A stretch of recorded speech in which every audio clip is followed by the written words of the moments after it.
The Book of Exodus, Chapter 1. Now these are the names of the children of Israel, which came into Egypt. Every man in his household came with Jacob: Reuben, Simeon, Levi, and Judah, Issachar, Zebulun, and Benjamin, Dan and Naphtali, Gad and Asher. And all the souls that came out of the loins of Jacob were 70 souls, for Joseph was in Egypt already. And Joseph died, and all his brethren, and all that generation. And the children of Israel were fruitful, and increased abundantly, and multiplied, and waxed exceeding mighty, and the land was filled with them. Now there arose up a new king over Egypt, which knew not Joseph. And he said unto his people, Behold, the people of the children of Israel are more and mightier than we. Come on, let us deal wisely with them, lest they multiply. And it come to pass, that when there falleth out any war, they join also unto our enemies, and fight against us, and so get them up out of the land. Therefore they did set over them taskmasters, to afflict them with their burdens, and they built for Pharaoh treasure cities, Pithom and Ramses. But the more they afflicted them, the more they multiplied and grew, and they were grieved because of the children of Israel.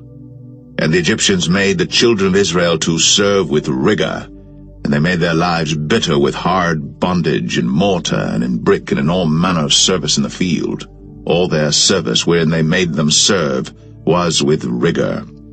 And the king of Egypt spake to the Hebrew midwives, of which the name of the one was Shiphrah, and the name of the other Puah. And he said, When ye do the office of a midwife to the Hebrew women, and see them upon the stools, if it be a son, then ye shall kill him, but if it be a daughter, then she shall live. But the midwives feared God, and did not as the king of Egypt commanded them, but saved the men children alive. And the king of Egypt called for the midwives, and said unto them, Why have ye done this thing, and have saved the men children alive? And the midwives said unto Pharaoh, Because the Hebrew women are not as the Egyptian women, for they are lively, and are delivered ere the midwives come in unto them. Therefore God dealt well with the midwives, and the people multiplied, and waxed very mighty. And it came to pass, because the midwives feared God, that he made them houses. And Pharaoh charged all his people, saying, Every son that is born ye shall cast into the river, and every daughter ye shall save alive. And there went a man of the house of Levi, and took to wife a daughter of Levi. And the woman conceived, and bare a son. And when she saw him that he was a goodly child, she hid him 3 months. And when she could not longer hide him, she took for him an ark of bulrushes, and daubed it with slime, and with pitch, and put the child therein. And she laid it in the flags by the river's brink. And his sister stood afar off to wit what would be done to him. And the daughter of Pharaoh came down to wash herself at the river, and her maidens walked along by the river's side. And when she saw the ark among the flags, she sent her maid to fetch it. And when she had opened it, she saw the child, and behold, the babe wept. And she had compassion on him, and said, This is one of the Hebrews' children. Then said his sister to Pharaoh's daughter, Shall I go and call to thee a nurse of the Hebrew women, that she may nurse the child for thee? And Pharaoh's daughter said to her, Go. And the maid went, and called the child's mother. And Pharaoh's daughter said unto her, Take this child away, and nurse it for me, and I will give thee thy wages. And the woman took the child, and nursed it. And the child grew, and she brought him unto Pharaoh's daughter, and he became her son. And she called his name Moses. And she said, Because I drew him out of the water. And it came to pass in those days, when Moses was grown, that he went out unto his brethren, and looked on their burdens. And he spied an Egyptian smiting an Hebrew, one of his brethren. And he looked this way and that way. And when he saw that there was no man, he slew the Egyptian, and hid him in the sand. And when he went out the second day, behold, 2 men of the Hebrews strove together. And he said to him that did the wrong, Wherefore smitest thou thy fellow? And he said, Who made thee a prince and a judge over us? Intendest thou to kill me? as thou killedst the Egyptian? And Moses feared, and said, Surely this thing is known. Now when Pharaoh heard this thing, he sought to slay Moses. But Moses fled from the face of Pharaoh, and dwelt in the land of Midian, and he sat down by a well. Now the priest of Midian had 7 daughters, and they came and drew water, and filled the troughs to water their father's flock. And the shepherds came and drove them away, but Moses stood up and helped them, and watered their flock. And when they came to Reuel their father, he said, How is it that ye are come so soon today? And they said, An Egyptian delivered us out of the hand of the shepherds, and also drew water now for us, and watered the flock. And he said unto his daughters, And where is he? Why is it that ye have left the man? Call him, that he may eat bread. And Moses was content to dwell with the man. And he gave Moses Zipporah his daughter, and she bare him a son. And he called his name Gershom, for he said, I have been a stranger in a strange land. And it came to pass, in process of time, that the king of Egypt died, and the children of Israel sighed by reason of the bondage, and they cried, and their cry came up unto God by reason of the bondage. And God heard their groaning, and God remembered his covenant with Abraham, with Isaac, and with Jacob. And God looked upon the children of Israel, and God had respect unto them.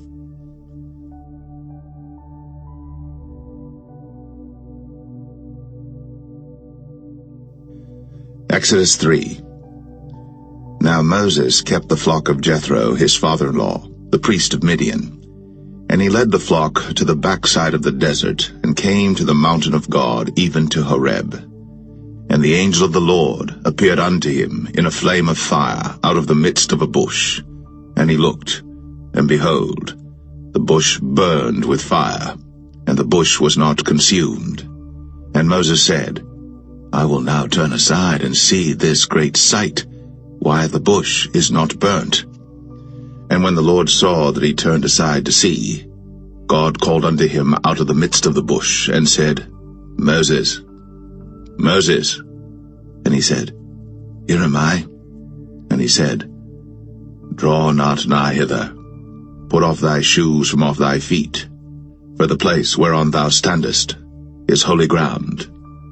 Moreover, he said, I am the God of thy father, the God of Abraham, the God of Isaac, and the God of Jacob. And Moses hid his face, for he was afraid to look upon God. And the Lord said, I have surely seen the affliction of my people which are in Egypt, and have heard their cry by reason of their taskmasters. For I know their sorrows, and I am come down to deliver them out of the hand of the Egyptians, and to bring them up out of that land unto a good land, and a large, unto a land flowing with milk and honey, unto the place of the Canaanites, and the Hittites, and the Amorites, and the Perizzites, and the Hivites, and the Jebusites. Now therefore, behold, the cry of the children of Israel is come unto me, and I have also seen the oppression wherewith the Egyptians oppress them. Come now therefore, and I will send thee unto Pharaoh, that thou mayest bring forth my people, the children of Israel, out of Egypt.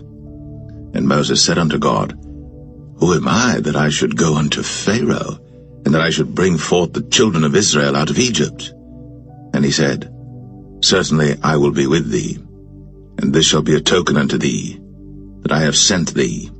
When thou hast brought forth the people out of Egypt, ye shall serve God upon this mountain. And Moses said unto God, Behold, when I come unto the children of Israel, and shall say unto them, The God of your fathers has sent me unto you, and they shall say to me, What is his name? What shall I say unto them? And God said unto Moses, I am that I am. And he said, Thus shalt thou say unto the children of Israel, I am hath sent me unto you. And God said moreover unto Moses, Thus shalt thou say unto the children of Israel, The Lord God of your fathers, the God of Abraham, the God of Isaac, and the God of Jacob, hath sent me unto you. This is my name forever, and this is my memorial unto all generations. Go and gather the elders of Israel together, and say unto them, The Lord God of your fathers, the God of Abraham, of Isaac, and of Jacob, appeared unto me, saying, I have surely visited you, and seen that which is done to you in Egypt. And I have said, I will bring you up out of the affliction of Egypt, unto the land of the Canaanites, and the Hittites, and the Amorites, and the Perizzites, and the Hivites, and the Jebusites, unto a land flowing with milk and honey. And they shall hearken to thy voice, and thou shalt come, thou and the elders of Israel, unto the king of Egypt, and ye shall say unto him, The Lord God of the Hebrews hath met with us. And now let us go, we beseech thee, 3 days' journey into the wilderness, that we may sacrifice to the Lord our God. And I am sure that the king of Egypt will not let you go, no, not by a mighty hand. And I will stretch out my hand, and smite Egypt with all my wonders which I will do in the midst thereof. And after that he will let you go. And I will give this people favor in the sight of the Egyptians. And it shall come to pass that, when ye go, ye shall not go empty. But every woman shall borrow of her neighbor, and of her that sojourneth in her house, jewels of silver, and jewels of gold, and raiment. And ye shall put them upon your sons, and upon your daughters, and ye shall spoil the Egyptians.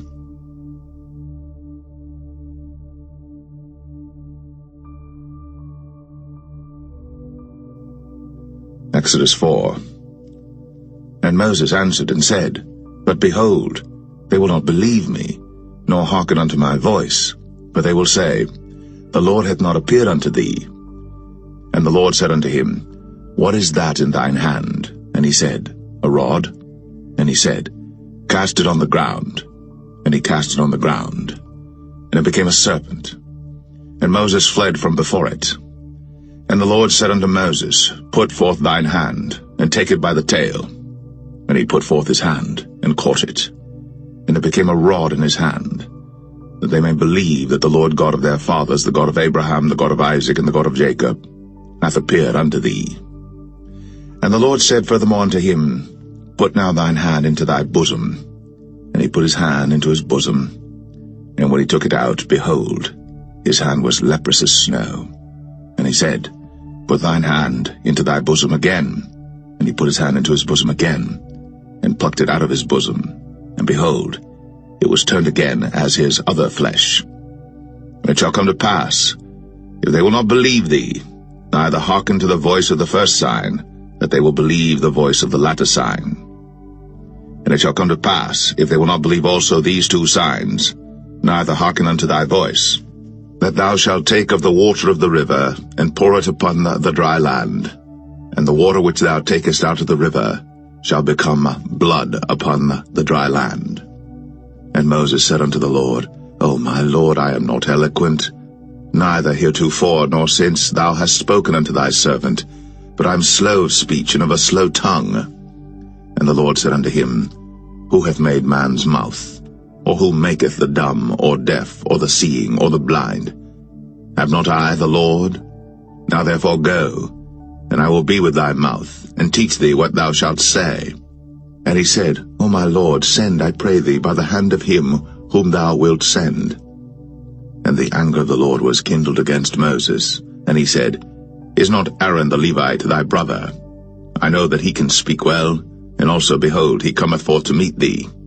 And when he seeth thee, he will be glad in his heart. And thou shalt speak unto him, and put words in his mouth.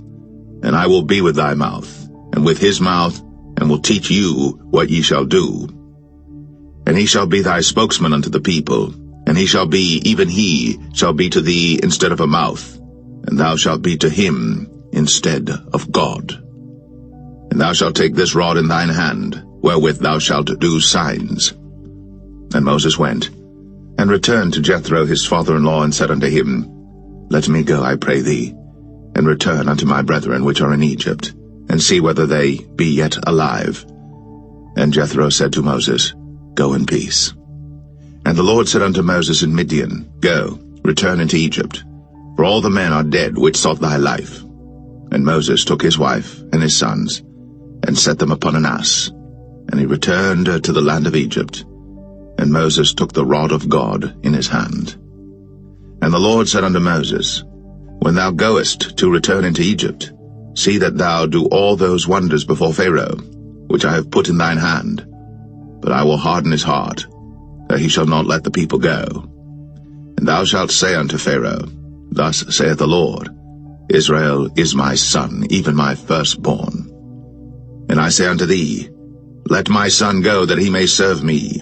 And if thou refuse to let him go, behold, I will slay thy son, even thy firstborn. And it came to pass by the way in the inn, that the Lord met him, and sought to kill him. Then Zipporah took a sharp stone, and cut off the foreskin of her son, and cast it at his feet, and said, Surely a bloody husband art thou to me. So he let him go. Then she said, A bloody husband thou art, because of the circumcision. And the Lord said to Aaron, Go into the wilderness to meet Moses. And he went and met him in the mount of God, and kissed him. And Moses told Aaron all the words of the Lord who had sent him, and all the signs which he had commanded him. And Moses and Aaron went and gathered together all the elders of the children of Israel.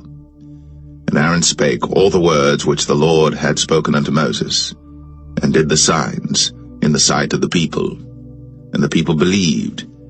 And when they heard that the Lord had visited the children of Israel, and that he had looked upon their affliction, then they bowed their heads and worshipped. Let my people go, that they may hold a feast unto me in the wilderness. And Pharaoh said, Who is the Lord that I should obey his voice to let Israel go? I know not the Lord, neither will I let Israel go. And they said, The God of the Hebrews hath met with us. Let us go, we pray thee, 3 days' journey into the desert, and sacrifice unto the Lord our God, lest he fall upon us with pestilence, or with the sword. And the king of Egypt said unto them, Wherefore do ye, Moses and Aaron? Let the people from their works get you unto your burdens. And Pharaoh said, Behold, the people of the land now are many, and ye make them rest from their burdens.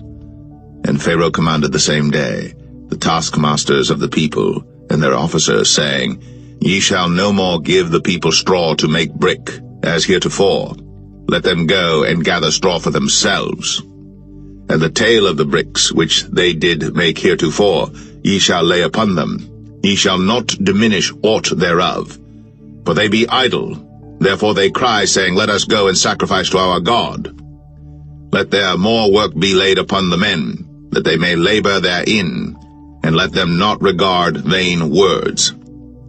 And the taskmasters of the people went out, and their officers, and they spake to the people, saying, Thus saith Pharaoh, I will not give you straw. Go ye, get you straw where you can find it, yet not aught of your work shall be diminished. So the people were scattered abroad throughout all the land of Egypt to gather stubble instead of straw. And the taskmasters hasted them, saying, Fulfill your works, your daily tasks, as when there was straw. And the officers of the children of Israel, which Pharaoh's taskmasters had set over them, were beaten, and demanded, Wherefore have ye not fulfilled your task in making brick both yesterday and today as heretofore? Then the officers of the children of Israel came and cried unto Pharaoh, saying, Wherefore dealest thou thus with thy servants? There is no straw given unto thy servants. And they say to us, Make brick. And behold, thy servants are beaten, but the fault is in thine own people. But he said, Ye are idle, ye are idle. Therefore ye say, Let us go and do sacrifice to the Lord. Go therefore now and work, for there shall no straw be given you. Yet shall ye deliver the tale of bricks. And the officers of the children of Israel did see that they were in evil case, after it was said, Ye shall not minish aught from your bricks of your daily task. And they met Moses and Aaron, who stood in the way, as they came forth from Pharaoh.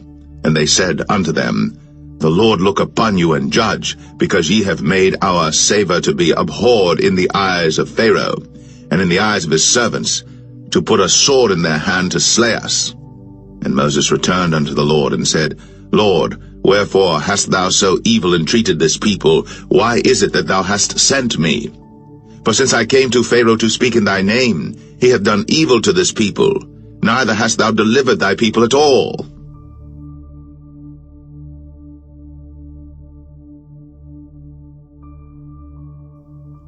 Exodus 6. Then now shalt thou see what I will do to Pharaoh. For with a strong hand shall he let them go, and with a strong hand shall he drive them out of his land. And God spake unto Moses, and said unto him, I am the Lord. And I appeared unto Abraham, unto Isaac, and unto Jacob, by the name of God Almighty, but by my name Jehovah was I not known to them. And I have also established my covenant with them, to give them the land of Canaan, the land of their pilgrimage wherein they were strangers. And I have also heard the groaning of the children of Israel, whom the Egyptians keep in bondage, and I have remembered my covenant.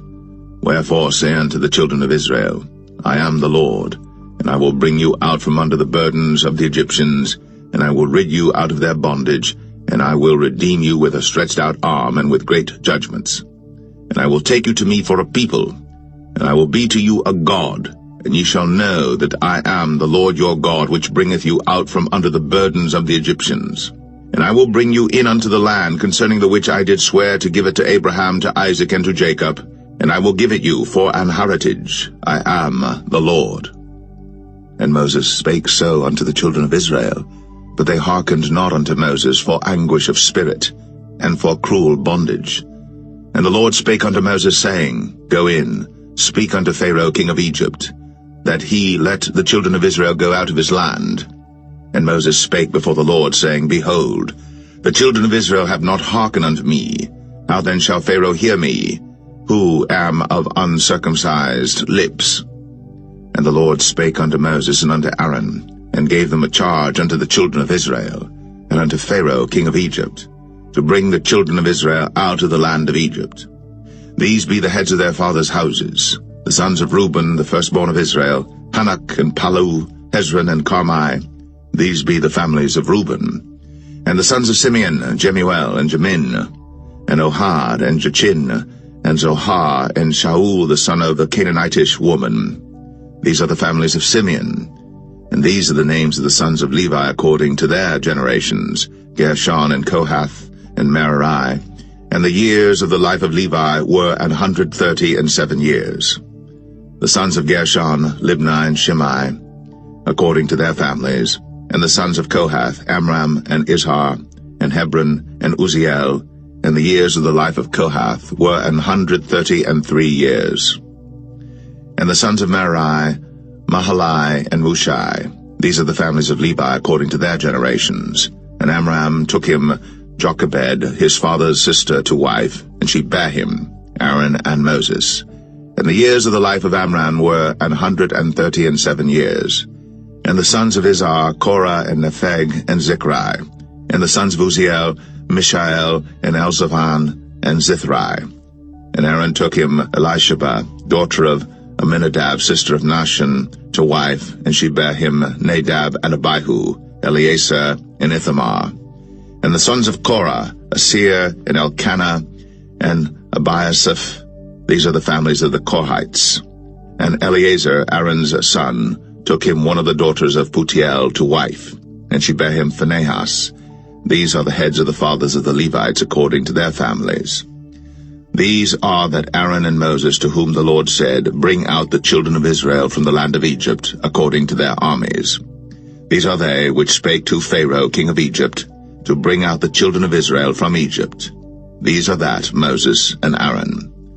And it came to pass on the day when the Lord spake unto Moses in the land of Egypt, that the Lord spake unto Moses, saying, I am the Lord. Speak thou unto Pharaoh king of Egypt all that I say unto thee. And Moses said before the Lord, Behold, I am of uncircumcised lips, and how shall Pharaoh hearken unto me?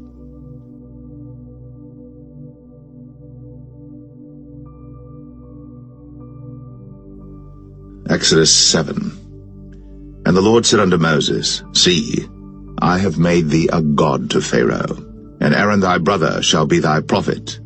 Thou shalt speak all that I command thee, and Aaron thy brother shall speak unto Pharaoh, that he send the children of Israel out of his land. And I will harden Pharaoh's heart, and multiply my signs and my wonders in the land of Egypt.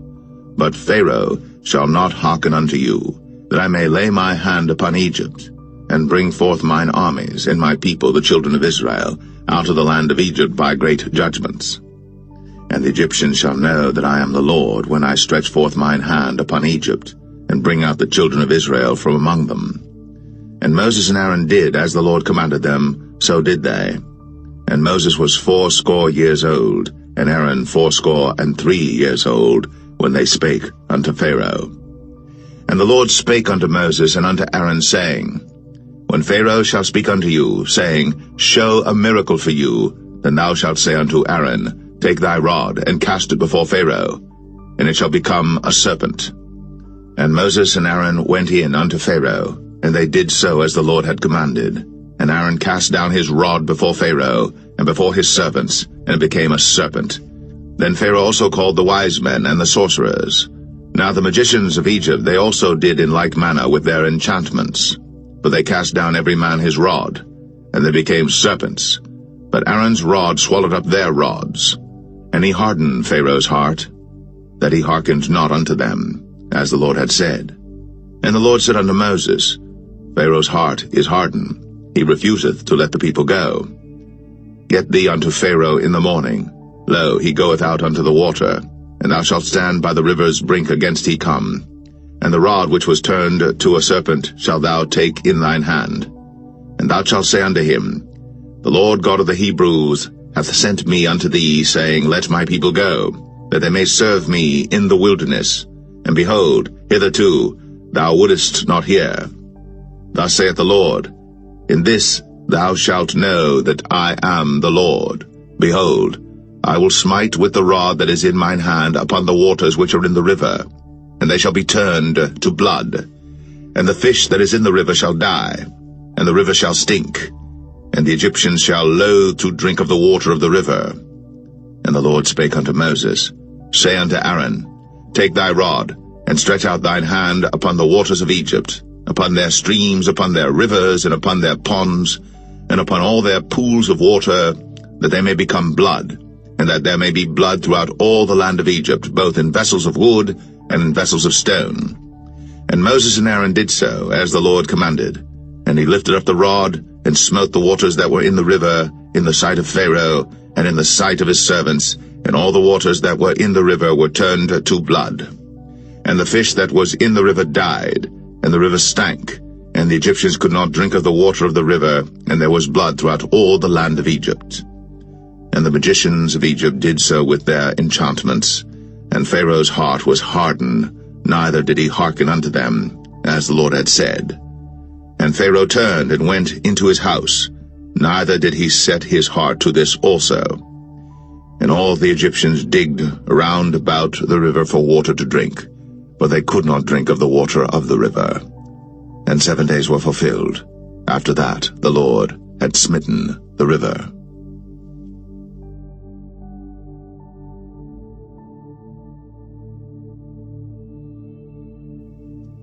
Exodus 8. And the Lord spake unto Moses, Go unto Pharaoh, and say unto him, Thus saith the Lord, Let my people go, that they may serve me. And if thou refuse to let them go, behold, I will smite all thy borders with frogs, and the river shall bring forth frogs abundantly, which shall go up and come into thine house, and into thy bedchamber, and upon thy bed, and into the house of thy servants, and upon thy people, and into thine ovens, and into thy kneading troughs. And the frogs shall come up both on thee, and upon thy people, and upon all thy servants. And the Lord spake unto Moses, Say unto Aaron, Stretch forth thine hand with thy rod over the streams, over the rivers, and over the ponds, and cause frogs to come up upon the land of Egypt. And Aaron stretched out his hand over the waters of Egypt, and the frogs came up and covered the land of Egypt. And the magicians did so with their enchantments, and brought up frogs upon the land of Egypt.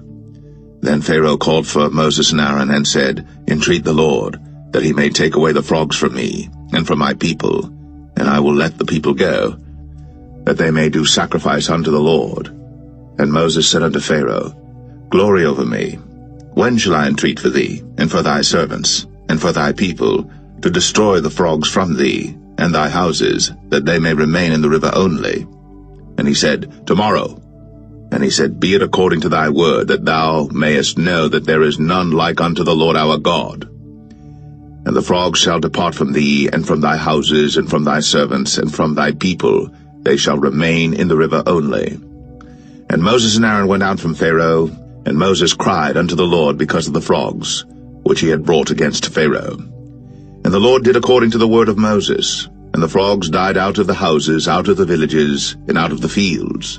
And they gathered them together upon heaps, and the land stank. But when Pharaoh saw that there was respite, he hardened his heart, and hearkened not unto them, as the Lord had said. And the Lord said unto Moses, Say unto Aaron, Stretch out thy rod, and smite the dust of the land, that it may become lice throughout all the land of Egypt. And they did so. For Aaron stretched out his hand with his rod, and smote the dust of the earth, and it became lice in man and in beast. All the dust of the land became lice throughout all the land of Egypt. And the magicians did so with their enchantments to bring forth lice, but they could not, so there were lice upon man and upon beast. Then the magicians said unto Pharaoh, This is the finger of God. And Pharaoh's heart was hardened, and he hearkened not unto them, as the Lord had said. And the Lord said unto Moses, Rise up early in the morning, and stand before Pharaoh. Lo, he cometh forth to the water. And say unto him, Thus saith the Lord, Let my people go, that they may serve me. Else, if thou wilt not let my people go, behold, I will send swarms of flies upon thee, and upon thy servants, and upon thy people, and into thy houses, and the houses of the Egyptians shall be full of swarms of flies, and also the ground whereon they are. And I will sever in that day the land of Goshen, in which my people dwell, that no swarms of flies shall be there, to the end thou mayest know that I am the Lord in the midst of the earth. And I will put a division between my people and thy people. Tomorrow shall this sign be. And the Lord did so. And there came a grievous swarm of flies into the house of Pharaoh, and into his servants' houses, and into all the land of Egypt. The land was corrupted by reason of the swarm of flies. And Pharaoh called for Moses and for Aaron, and said, Go ye, sacrifice to your God in the land. And Moses said, It is not meet so to do, for we shall sacrifice the abomination of the Egyptians to the Lord our God. Lo, shall we sacrifice the abomination of the Egyptians before their eyes? And will they not stone us? We will go 3 days' journey into the wilderness, and sacrifice to the Lord our God, as he shall command us. And Pharaoh said, I will let you go, that ye may sacrifice to the Lord your God in the wilderness. Only ye shall not go very far away. Entreat for me. And Moses said, Behold, I go out from thee, and I will entreat the Lord that the swarms of flies may depart from Pharaoh, from his servants, and from his people tomorrow. But let not Pharaoh deal deceitfully any more, not letting the people go to sacrifice to the Lord. And Moses went out from Pharaoh, and entreated the Lord. And the Lord did according to the word of Moses, and he removed the swarms of flies from Pharaoh, from his servants, and from his people. There remained not one. And Pharaoh hardened his heart at this time also, neither would he let the people go.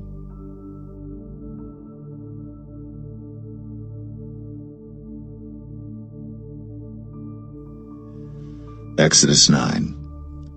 Then the Lord said unto Moses, Go in unto Pharaoh, and tell him, Thus saith the Lord God of the Hebrews, Let my people go, that they may serve me. For if thou refuse to let them go, and wilt hold them still, behold, the hand of the Lord is upon thy cattle which is in the field, upon the horses, upon the asses, upon the camels, upon the oxen, and upon the sheep. There shall be a very grievous murrain. And the Lord shall sever between the cattle of Israel and the cattle of Egypt, and there shall nothing die of all that is the children's of Israel. And the Lord appointed a set time, saying, Tomorrow the Lord shall do this thing in the land. And the Lord did that thing on the morrow, and all the cattle of Egypt died, but of the cattle of the children of Israel died not one. And Pharaoh sent, and behold, there was not one of the cattle of the Israelites dead, and the heart of Pharaoh was hardened, and he did not let the people go. And the Lord said unto Moses and unto Aaron, Take to you handfuls of ashes of the furnace, and let Moses sprinkle it toward the heaven in the sight of Pharaoh. And it shall become small dust in all the land of Egypt, and shall be a boil breaking forth with blains upon man and upon beast throughout all the land of Egypt. Then they took ashes of the furnace, and stood before Pharaoh. And Moses sprinkled it up toward heaven, and it became a boil, breaking forth with blains upon man and upon beast. And the magicians could not stand before Moses because of the boils, for the boil was upon the magicians and upon all the Egyptians. And the Lord hardened the heart of Pharaoh, and he hearkened not unto them, as the Lord had spoken unto Moses. And the Lord said unto Moses, Rise up early in the morning, and stand before Pharaoh, and say unto him, Thus saith the Lord God of the Hebrews, Let my people go, that they may serve me. For I will at this time send all my plagues upon thine heart, and upon thy servants, and upon thy people, that thou mayest know that there is none like me in all the earth. For now I will stretch out my hand, that I may smite thee and thy people with pestilence, and thou shalt be cut off from the earth. And in very deed for this cause have I raised thee up, for to show in thee my power, and that my name may be declared throughout all the earth. As yet exaltest thou thyself against my people, that thou wilt not let them go. Behold, tomorrow about this time I will cause it to rain a very grievous hail, such as hath not been in Egypt since the foundation thereof even until now. Send therefore now, and gather thy cattle, and all that thou hast in the field. For upon every man and beast which shall be found in the field, and shall not be brought home, the hail shall come down upon them, and they shall die. He that feared the word of the Lord among the servants of Pharaoh made his servants and his cattle flee into the houses. And he that regarded not the word of the Lord left his servants and his cattle in the field. And the Lord said unto Moses, Stretch forth thine hand toward heaven, that there may be hail in all the land of Egypt, upon man, and upon beast, and upon every herb of the field, throughout the land of Egypt. And Moses stretched forth his rod toward heaven, and the Lord sent thunder and hail, and the fire ran along upon the ground, and the Lord rained hail upon the land of Egypt. So there was hail, and fire mingled with the hail, very grievous, such as there was none like it in all the land of Egypt since it became a nation. And the hail smote throughout all the land of Egypt all that was in the field, both man and beast. And the hail smote every herb of the field, and brake every tree of the field. Only in the land of Goshen, where the children of Israel were, was there no hail. And Pharaoh sent and called for Moses and Aaron, and said unto them, I have sinned at this time. The Lord is righteous, and I and my people are wicked. Entreat the Lord, for it is enough that there be no more mighty thunderings and hail, and I will let you go, and ye shall stay no longer. And Moses said unto him, As soon as I am gone out of the city, I will spread abroad my hands unto the Lord, and the thunder shall cease, neither shall there be any more hail, that thou mayest know how that the earth is the Lord's. But as for thee and thy servants, I know that ye will not yet fear the Lord God. And the flax and the barley was smitten, for the barley was in the ear, and the flax was bold. But the wheat and the rye were not smitten, for they were not grown up. And Moses went out of the city from Pharaoh, and spread abroad his hands unto the Lord, and the thunders and hail ceased, and the rain was not poured upon the earth. And when Pharaoh saw that the rain and the hail and the thunders were ceased, he sinned yet more, and hardened his heart, he and his servants. And the heart of Pharaoh was hardened, neither would he let the children of Israel go, as the Lord had spoken by Moses.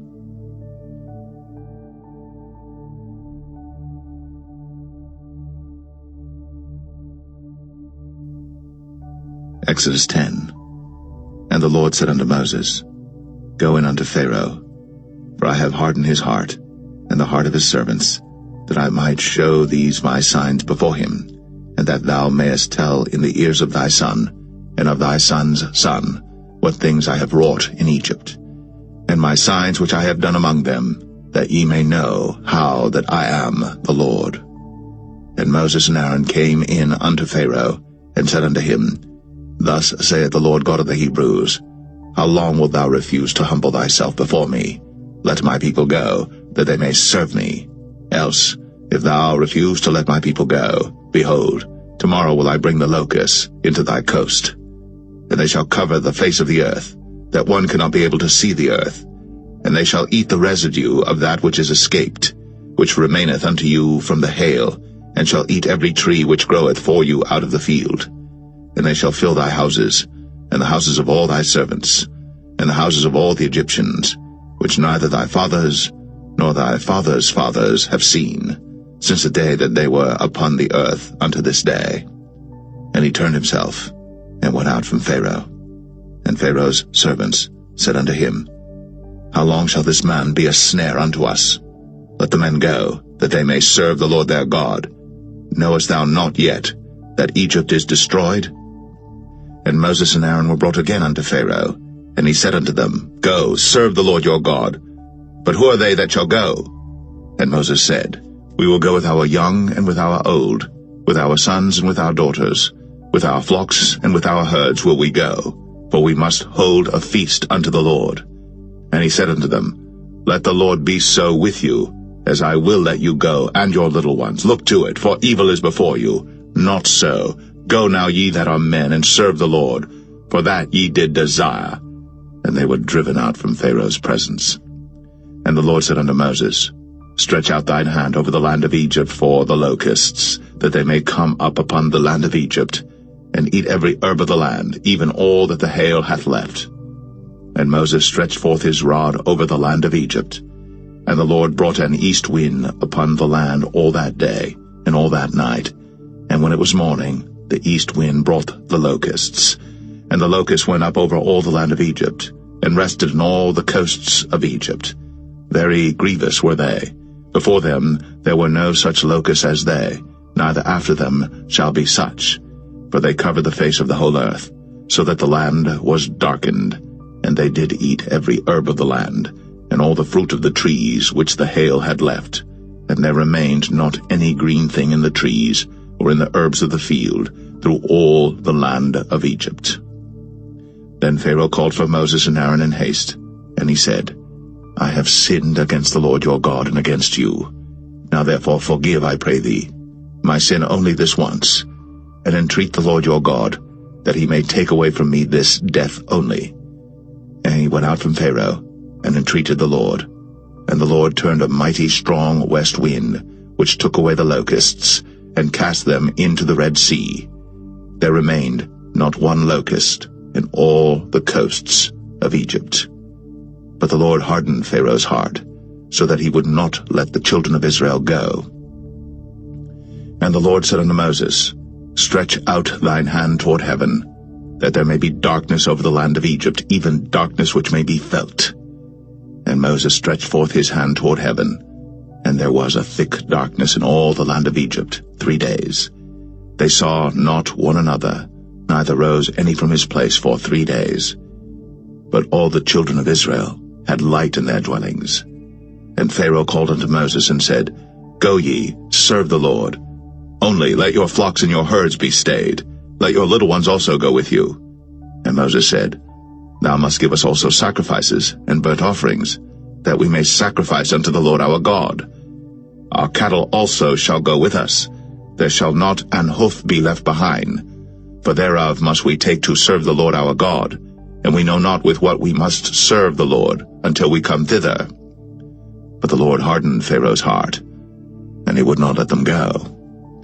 And Pharaoh said unto him, Get thee from me, take heed to thyself, see my face no more, for in that day thou seest my face, thou shalt die. And Moses said, Thou hast spoken well. I will see thy face again no more.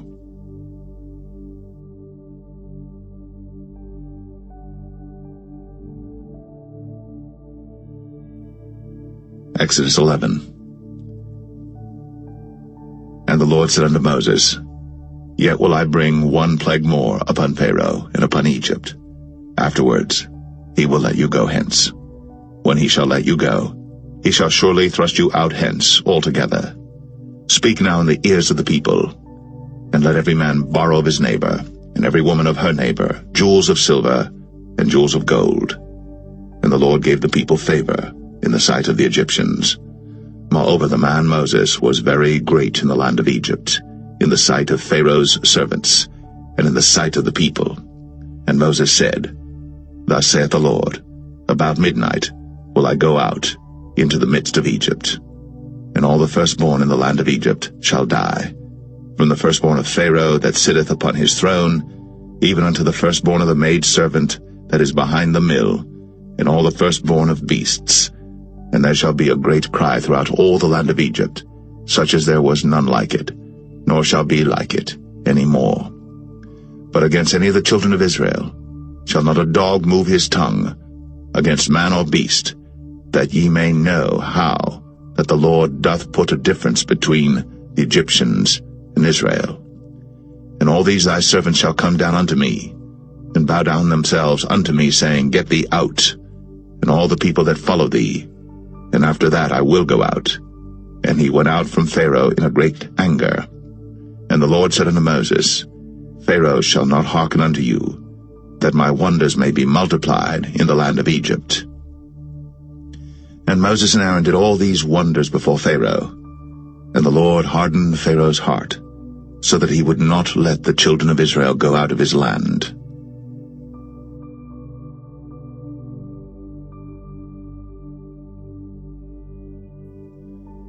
Exodus 12.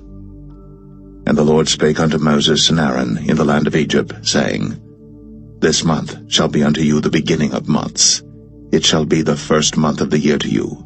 Speak ye unto all the congregation of Israel, saying, In the 10th day of this month they shall take to them every man a lamb, according to the house of their fathers, a lamb for an house. And if the household be too little for the lamb, let him and his neighbor next unto his house take it according to the number of the souls. Every man according to his eating shall make your count for the lamb. Your lamb shall be without blemish, a male of the first year. Ye shall take it out from the sheep or from the goats. And ye shall keep it up until the 14th day of the same month. And the whole assembly of the congregation of Israel shall kill it in the evening. And they shall take of the blood, and strike it on the 2 side posts, and on the upper door post of the houses wherein they shall eat it. And they shall eat the flesh in that night, roast with fire, and unleavened bread, and with bitter herbs they shall eat it. Eat not of it raw, nor sodden it all with water, but roast with fire, his head with his legs, and with the purtenance thereof. And ye shall let nothing of it remain until the morning. And that which remaineth of it until the morning ye shall burn with fire. And thus shall ye eat it, with your loins girded, your shoes on your feet, and your staff in your hand, and ye shall eat it in haste. It is the Lord's Passover. For I will pass through the land of Egypt this night, and will smite all the firstborn in the land of Egypt, both man and beast, and against all the gods of Egypt I will execute judgment. I am the Lord. And the blood shall be to you for a token upon the houses where ye are. And when I see the blood, I will pass over you, and the plague shall not be upon you to destroy you, when I smite the land of Egypt. And this day shall be unto you for a memorial, and ye shall keep it a feast to the Lord throughout your generations. Ye shall keep it a feast by an ordinance forever. 7 days shall ye eat unleavened bread. Even the first day ye shall put away leaven out of your houses. For whosoever eateth leavened bread from the first day until the 7th day, that soul shall be cut off from Israel. And in the first day there shall be an holy convocation, and in the 7th day there shall be an holy convocation to you. No manner of work shall be done in them, save that which every man must eat, that only may be done of you. And ye shall observe the feast of unleavened bread. For in this selfsame day have I brought your armies out of the land of Egypt. Therefore shall ye observe this day in your generations by an ordinance forever. In the 1st month, on the 14th day of the month at even, ye shall eat unleavened bread, until the 21st day of the month at even. 7 days shall there be no leaven found in your houses. For whosoever eateth that which is leavened, even that soul shall be cut off from the congregation of Israel, whether he be a stranger or born in the land. Ye shall eat nothing leavened. In all your habitations shall ye eat unleavened bread. Then Moses called for all the elders of Israel, and said unto them, Draw out, and take you a lamb according to your families, and kill the Passover. And ye shall take a bunch of hyssop, and dip it in the blood that is in the basin, and strike the lintel and the 2 side posts with the blood that is in the basin, and none of you shall go out at the door of his house until the morning. For the Lord will pass through to smite the Egyptians. And when he seeth the blood upon the lintel, and on the 2 side posts, the Lord will pass over the door, and will not suffer the destroyer to come in unto your houses to smite you. And ye shall observe this thing for an ordinance to thee, and to thy sons, forever. And it shall come to pass, when ye be come to the land which the Lord will give you, according as he hath promised, that ye shall keep this service. And it shall come to pass, when your children shall say unto you, What mean ye by this service? That ye shall say, It is the sacrifice of the Lord's Passover, who passed over the houses of the children of Israel in Egypt, when he smote the Egyptians, and delivered our houses. And the people bowed the head, and worshipped. And the children of Israel went away, and did, as the Lord had commanded Moses and Aaron, so did they. And it came to pass that at midnight the Lord smote all the firstborn in the land of Egypt, from the firstborn of Pharaoh that sat on his throne unto the firstborn of the captive that was in the dungeon, and all the firstborn of cattle. And Pharaoh rose up in the night, he and all his servants and all the Egyptians, and there was a great cry in Egypt, but there was not a house where there was not one dead. And he called for Moses and Aaron by night, and said, Rise up, and get you forth from among my people, both ye and the children of Israel, and go, serve the Lord, as ye have said. Also take your flocks and your herds, as ye have said, and be gone, and bless me also. And the Egyptians were urgent upon the people, that they might send them out of the land in haste. For they said, We be all dead men. And the people took their dough before it was leavened, their kneading troughs being bound up in their clothes upon their shoulders. And the children of Israel did according to the word of Moses. And they borrowed of the Egyptians jewels of silver, and jewels of gold and raiment. And the Lord gave the people favor in the sight of the Egyptians, so that they lent unto them such things as they required, and they spoiled the Egyptians. And the children of Israel journeyed from Ramses to Succoth, about 600,000 on foot, that were men, beside children. And a mixed multitude went up also with them, and flocks and herds, even very much cattle. And they baked unleavened cakes of the dough which they brought forth out of Egypt, for it was not leavened, because they were thrust out of Egypt, and could not tarry, neither had they prepared for themselves any victual. Now the sojourning of the children of Israel, who dwelt in Egypt, was 430 years. And it came to pass, at the end of the 430 years, even the selfsame day it came to pass, that all the hosts of the Lord went out from the land of Egypt. It is a night to be much observed unto the Lord for bringing them out from the land of Egypt. This is that night of the Lord to be observed of all the children of Israel in their generations.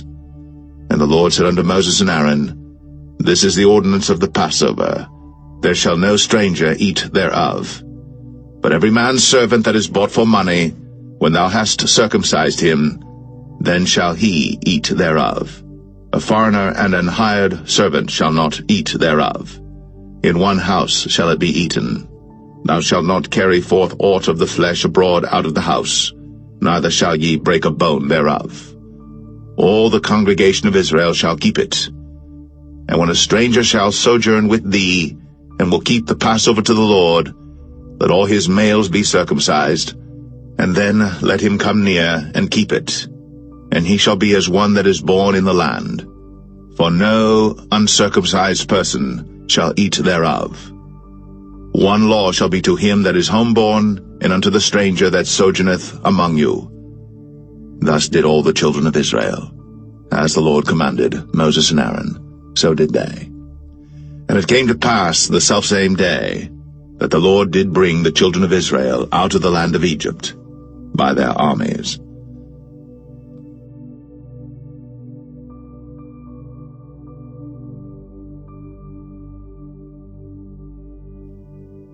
Exodus 13.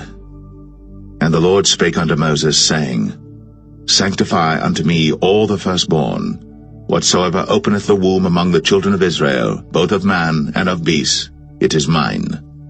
And Moses said unto the people, Remember this day in which ye came out from Egypt, out of the house of bondage, for by strength of hand the Lord brought you out from this place.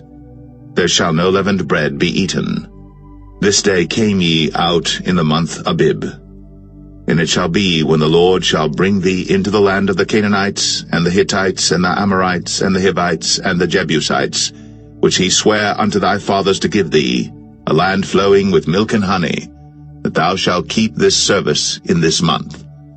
7 days thou shalt eat unleavened bread, and in the 7th day shall be a feast to the Lord.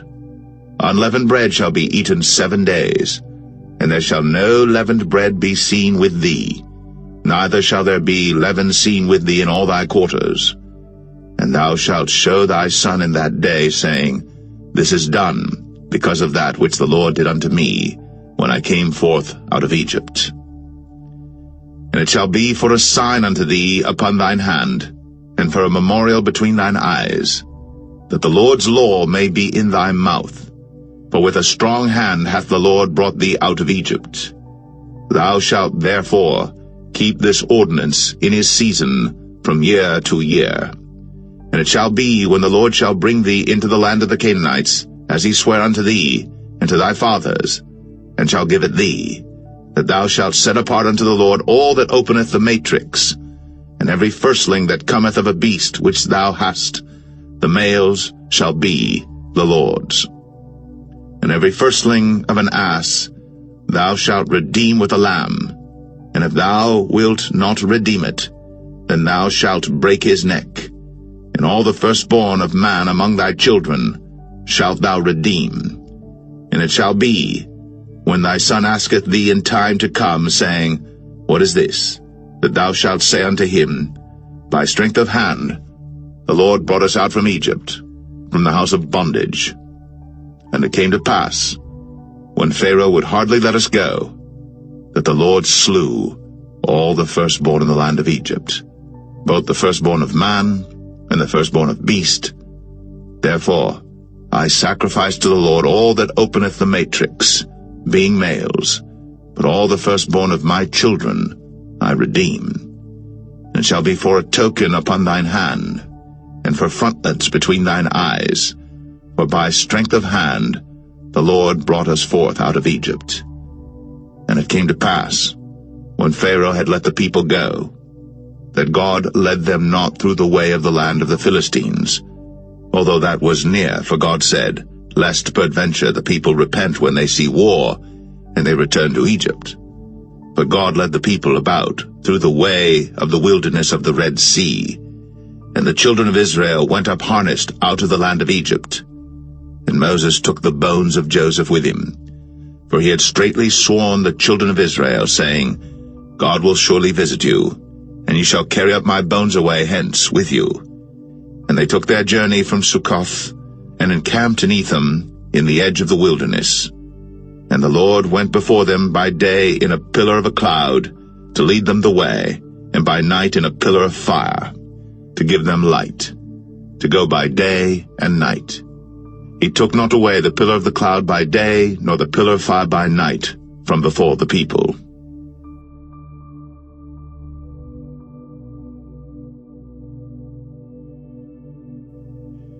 Exodus 14.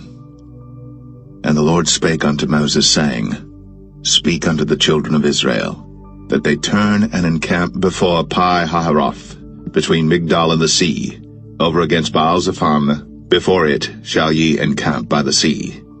For Pharaoh will say of the children of Israel, They are entangled in the land, the wilderness hath shut them in. And I will harden Pharaoh's heart, that he shall follow after them. And I will be honored upon Pharaoh, and upon all his host, that the Egyptians may know that I am the Lord. And they did so.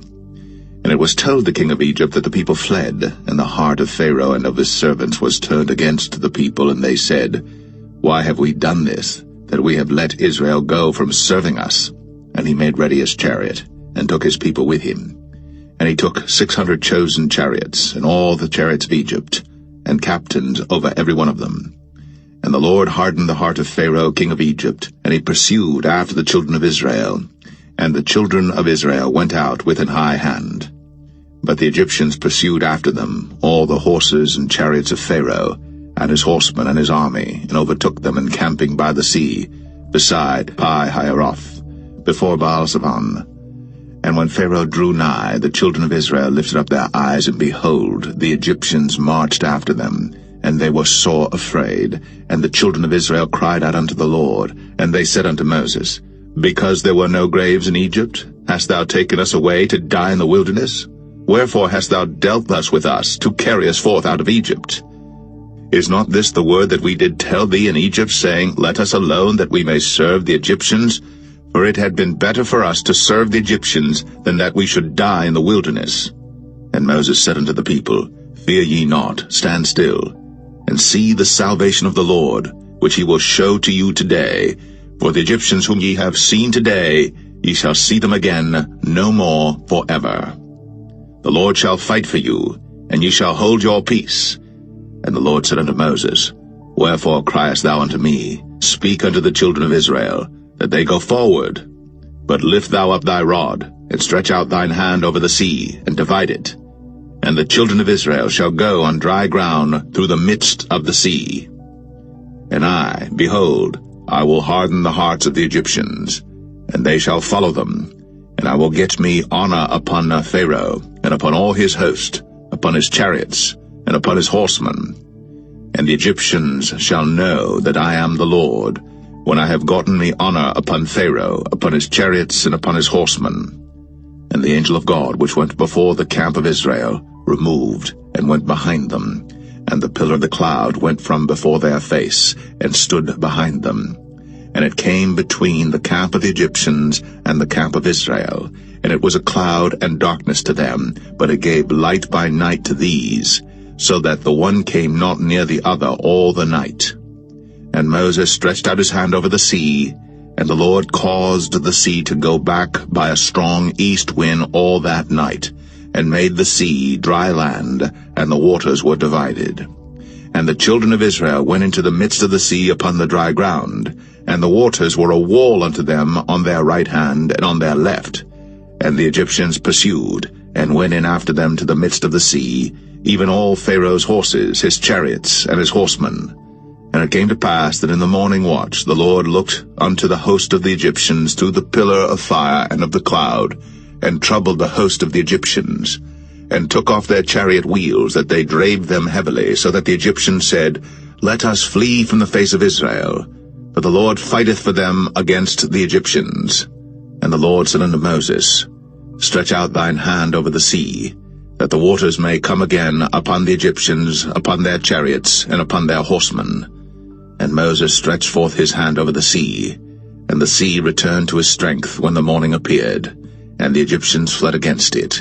And the Lord overthrew the Egyptians in the midst of the sea. And the waters returned and covered the chariots, and the horsemen, and all the host of Pharaoh that came into the sea after them. There remained not so much as one of them. But the children of Israel walked upon dry land in the midst of the sea, and the waters were a wall unto them on their right hand and on their left. Thus the Lord saved Israel that day out of the hand of the Egyptians, and Israel saw the Egyptians dead upon the seashore. And Israel saw that great work which the Lord did upon the Egyptians, and the people feared the Lord, and believed the Lord and his servant Moses.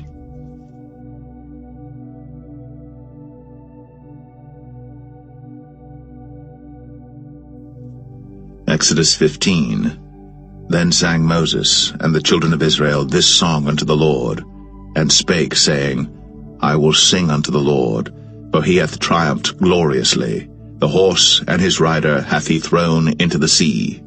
The Lord is my strength and song, and he is become my salvation. He is my God, and I will prepare him an habitation, my father's God, and I will exalt him. The Lord is a man of war, the Lord is his name. Pharaoh's chariots and his host hath he cast into the sea. His chosen captains also are drowned in the Red Sea. The depths have covered them, they sank into the bottom as a stone. Thy right hand, O Lord, is become glorious in power. Thy right hand, O Lord, hath dashed in pieces the enemy. And in the greatness of thine excellency thou hast overthrown them that rose up against thee.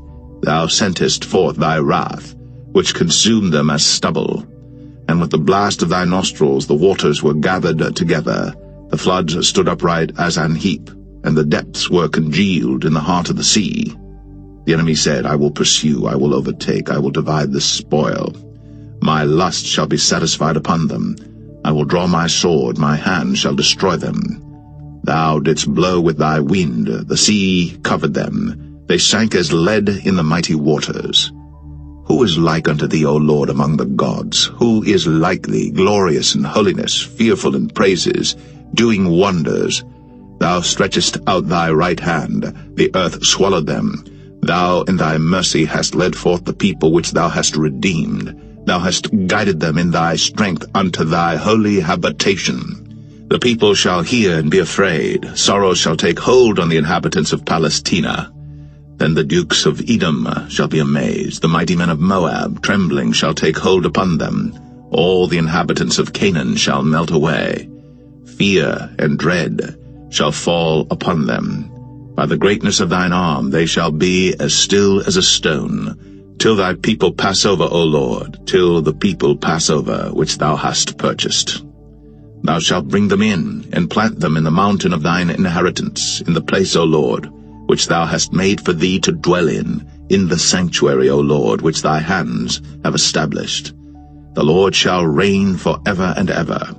For the horse of Pharaoh went in with his chariots and with his horsemen into the sea, and the Lord brought again the waters of the sea upon them. But the children of Israel went on dry land in the midst of the sea. And Miriam the prophetess, the sister of Aaron, took a timbrel in her hand, and all the women went out after her with timbrels and with dances. And Miriam answered them, Sing ye to the Lord, for he hath triumphed gloriously. The horse and his rider hath he thrown into the sea. So Moses brought Israel from the Red Sea, and they went out into the wilderness of Shur. And they went 3 days in the wilderness and found no water. And when they came to Marah, they could not drink of the waters of Marah, for they were bitter. Therefore the name of it was called Marah. And the people murmured against Moses, saying, What shall we drink? And he cried unto the Lord, and the Lord showed him a tree, which when he had cast into the waters were made sweet. There he made for them a statute and an ordinance, and there he proved them, and said, If thou wilt diligently hearken to the voice of the Lord thy God, and wilt do that which is right in his sight, and wilt give ear to his commandments, and keep all his statutes, I will put none of these diseases upon thee, which I have brought upon the Egyptians, for I am the Lord that healeth thee. And they came to Elim, where were 12 wells of water, and 70 palm trees, and they encamped there by the waters.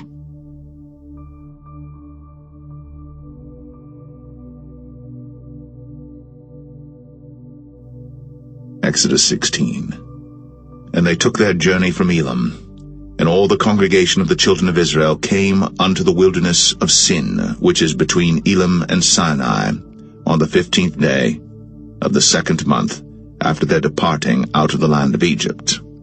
And the whole congregation of the children of Israel murmured against Moses and Aaron in the wilderness. And the children of Israel said unto them, Would to God we had died by the hand of the Lord in the land of Egypt, when we sat by the flesh pots, and when we did eat bread to the full. For ye have brought us forth into this wilderness to kill this whole assembly with hunger. Then said the Lord unto Moses, Behold, I will rain bread from heaven for you, and the people shall go out and gather a certain rate every day, that I may prove them, whether they will walk in my law or no. And it shall come to pass that on the 6th day they shall prepare that which they bring in, and it shall be twice as much as they gather daily.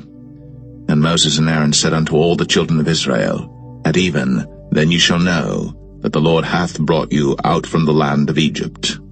And in the morning, then ye shall see the glory of the Lord, for that he heareth your murmurings against the Lord. And what are we that ye murmur against us? And Moses said, This shall be when the Lord shall give you in the evening flesh to eat, and in the morning bread to the full, for that the Lord heareth your murmurings, which ye murmur against him. And what are we? Your murmurings are not against us, but against the Lord. And Moses spake unto Aaron, Say unto all the congregation of the children of Israel, Come near before the Lord, for he hath heard your murmurings. And it came to pass, as Aaron spake unto the whole congregation of the children of Israel, that they looked toward the wilderness, and behold, the glory of the Lord appeared in the cloud. And the Lord spake unto Moses, saying, I have heard the murmurings of the children of Israel. Speak unto them, saying, At even ye shall eat flesh, and in the morning ye shall be filled with bread, and ye shall know that I am the Lord your God. And it came to pass, that at even the quails came up and covered the camp, and in the morning the dew lay round about the host. And when the dew that lay was gone up, behold, upon the face of the wilderness there lay a small round thing, as small as the hoarfrost on the ground. And when the children of Israel saw it, they said one to another, It is manna, for they wist not what it was. And Moses said unto them, This is the bread which the Lord hath given you to eat. This is the thing which the Lord hath commanded. Gather of it every man according to his eating, an omer for every man according to the number of your persons. Take ye every man for them which are in his tents. And the children of Israel did so, and gathered some more, some less. And when they did meet it with an omer, he that gathered much had nothing over, and he that gathered little had no lack. They gathered every man according to his eating. And Moses said, Let no man leave of it till the morning. Notwithstanding they hearkened not unto Moses, but some of them left of it until the morning, and it bred worms, and stank. And Moses was wroth with them. And they gathered it every morning, every man according to his eating. And when the sun waxed hot, it melted. And it came to pass, that on the 6th day they gathered twice as much bread, 2 omers for one man. And all the rulers of the congregation came, and told Moses. And he said unto them, This is that which the Lord hath said. Tomorrow is the rest of the holy Sabbath unto the Lord. Bake that which ye shall bake today, and seethe that ye will seethe, and that which remaineth over lay up for you to be kept until the morning. And they laid it up till the morning, as Moses bade, and it did not stink, neither was there any worm therein. And Moses said, Eat that today, for today is a Sabbath unto the Lord. Today ye shall not find it in the field. 6 days ye shall gather it, for on the 7th day, which is the Sabbath, in it there shall be none. And it came to pass that there went out some of the people on the 7th day for to gather, and they found none. And the Lord said unto Moses, How long refuse ye to keep my commandments and my laws? See, for that the Lord hath given you the Sabbath. Therefore he giveth you on the 6th day the bread of 2 days. Abide ye every man in his place. Let no man go out of his place on the 7th day. So the people rested on the 7th day. And the house of Israel called the name thereof Manna. And it was like coriander seed, white, and the taste of it was like wafers made with honey. And Moses said, This is the thing which the Lord commandeth. Fill an omer of it to be kept for your generations, that they may see the bread wherewith I have fed you in the wilderness, when I brought you forth from the land of Egypt. And Moses said unto Aaron, Take a pot, and put an omer full of manna therein, and lay it up before the Lord, to be kept for your generations. As the Lord commanded Moses, so Aaron laid it up before the testimony to be kept. And the children of Israel did eat manna 40 years, until they came to a land inhabited. They did eat manna until they came unto the borders of the land of Canaan. Now an omer is the 10th part of an ephah.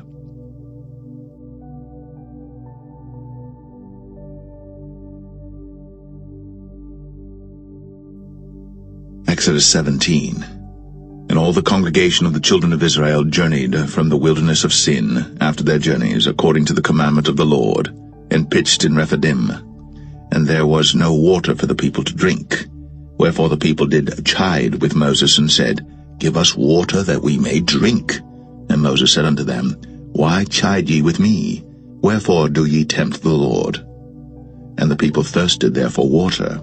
And the people murmured against Moses, and said, Wherefore is this that thou hast brought us up out of Egypt, to kill us, and our children, and our cattle with thirst? And Moses cried unto the Lord, saying, What shall I do unto this people? They be almost ready to stone me. And the Lord said unto Moses, Go on before the people, and take with thee of the elders of Israel, and thy rod wherewith thou smotest the river, take in thine hand, and go. Behold, I will stand before thee there upon the rock in Horeb, and thou shalt smite the rock. And there shall come water out of it, that the people may drink. And Moses did so in the sight of the elders of Israel.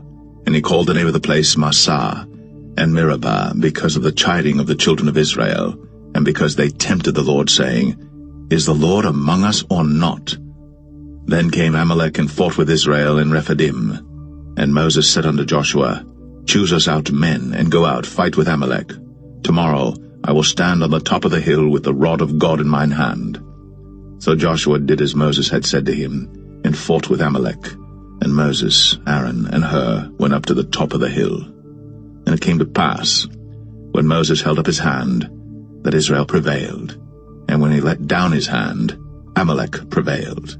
But Moses' hands were heavy, and they took a stone and put it under him, and he sat thereon, and Aaron and Hur stayed up his hands, the one on the one side, and the other on the other side, and his hands were steady until the going down of the sun.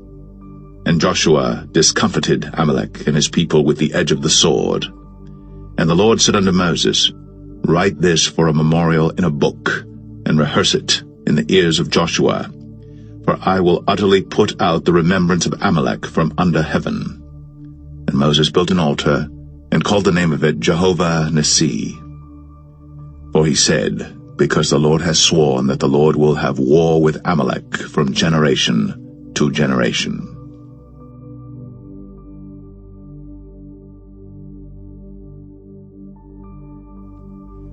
Exodus 18.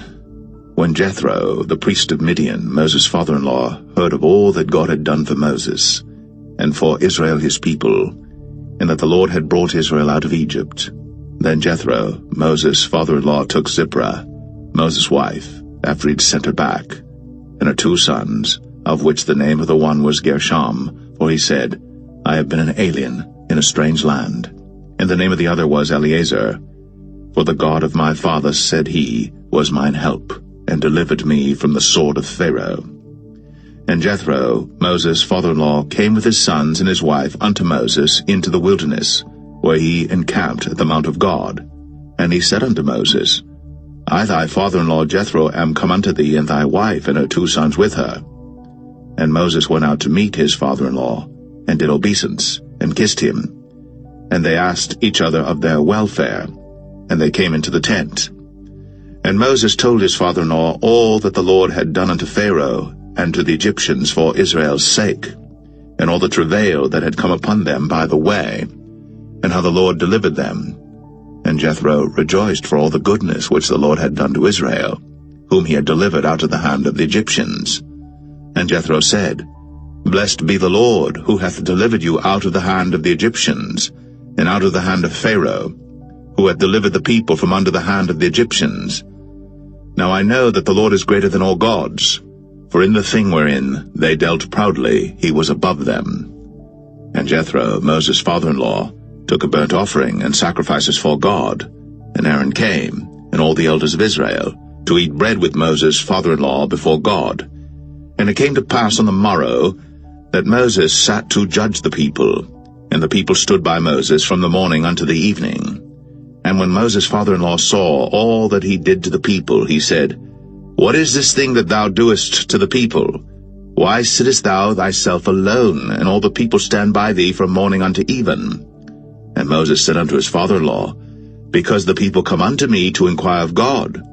When they have a matter they come unto me, and I judge between one and another, and I do make them know the statutes of God and his laws.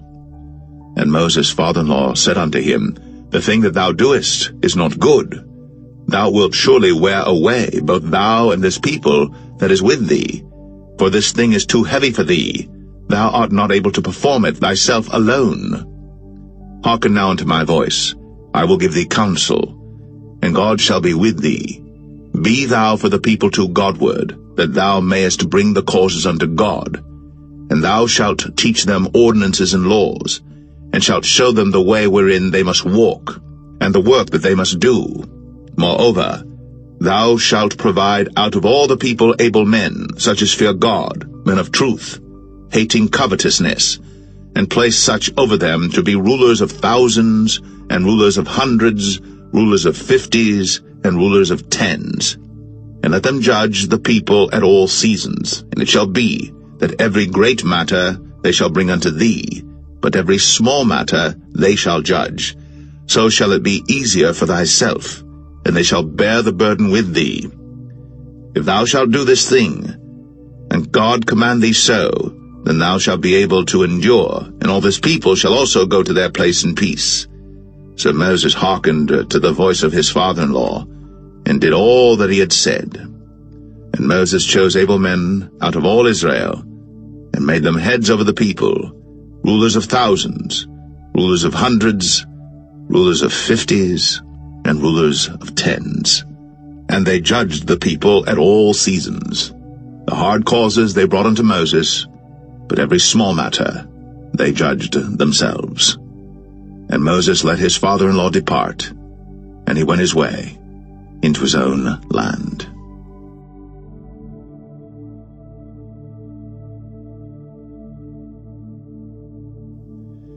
Exodus 19.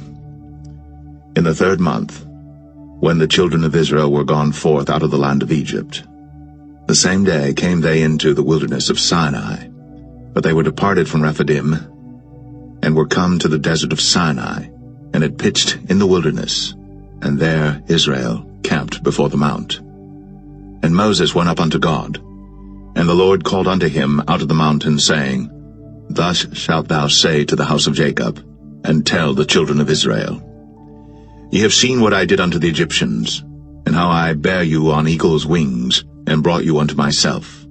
Now therefore, if ye will obey my voice indeed, and keep my covenant, then ye shall be a peculiar treasure unto me above all people. For all the earth is mine, and ye shall be unto me a kingdom of priests, and an holy nation. These are the words which thou shalt speak unto the children of Israel.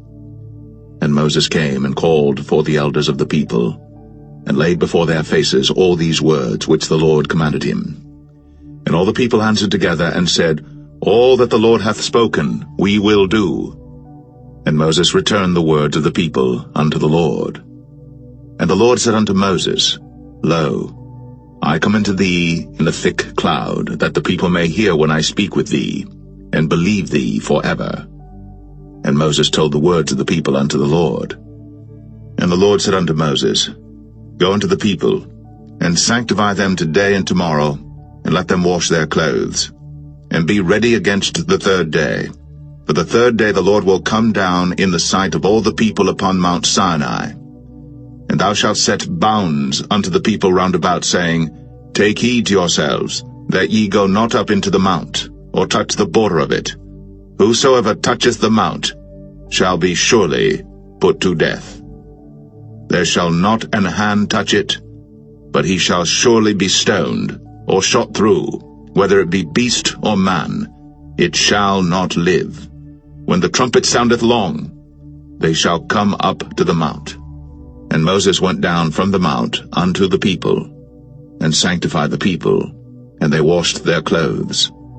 And he said unto the people, Be ready against the 3rd day, come not at your wives. And it came to pass on the 3rd day in the morning, that there were thunders and lightnings, and a thick cloud upon the mount, and the voice of the trumpet exceeding loud, so that all the people that was in the camp trembled. And Moses brought forth the people out of the camp to meet with God. And they stood at the nether part of the mount. And Mount Sinai was altogether on a smoke, because the Lord descended upon it in fire, and the smoke thereof ascended as the smoke of a furnace, and the whole mount quaked greatly. And when the voice of the trumpet sounded long, and waxed louder and louder, Moses spake, and God answered him by a voice. And the Lord came down upon Mount Sinai, on the top of the mount. And the Lord called Moses up to the top of the mount, and Moses went up. And the Lord said unto Moses, Go down, charge the people, lest they break through unto the Lord to gaze, and many of them perish. And let the priests also, which come near to the Lord, sanctify themselves, lest the Lord break forth upon them. And Moses said unto the Lord, The people cannot come up to Mount Sinai, for thou chargest us, saying, Set bounds about the mount, and sanctify it. And the Lord said unto him, Away, get thee down, and thou shalt come up, thou and Aaron with thee. But let not the priests and the people break through to come up unto the Lord, lest he break forth upon them. So Moses went down unto the people, and spake unto them.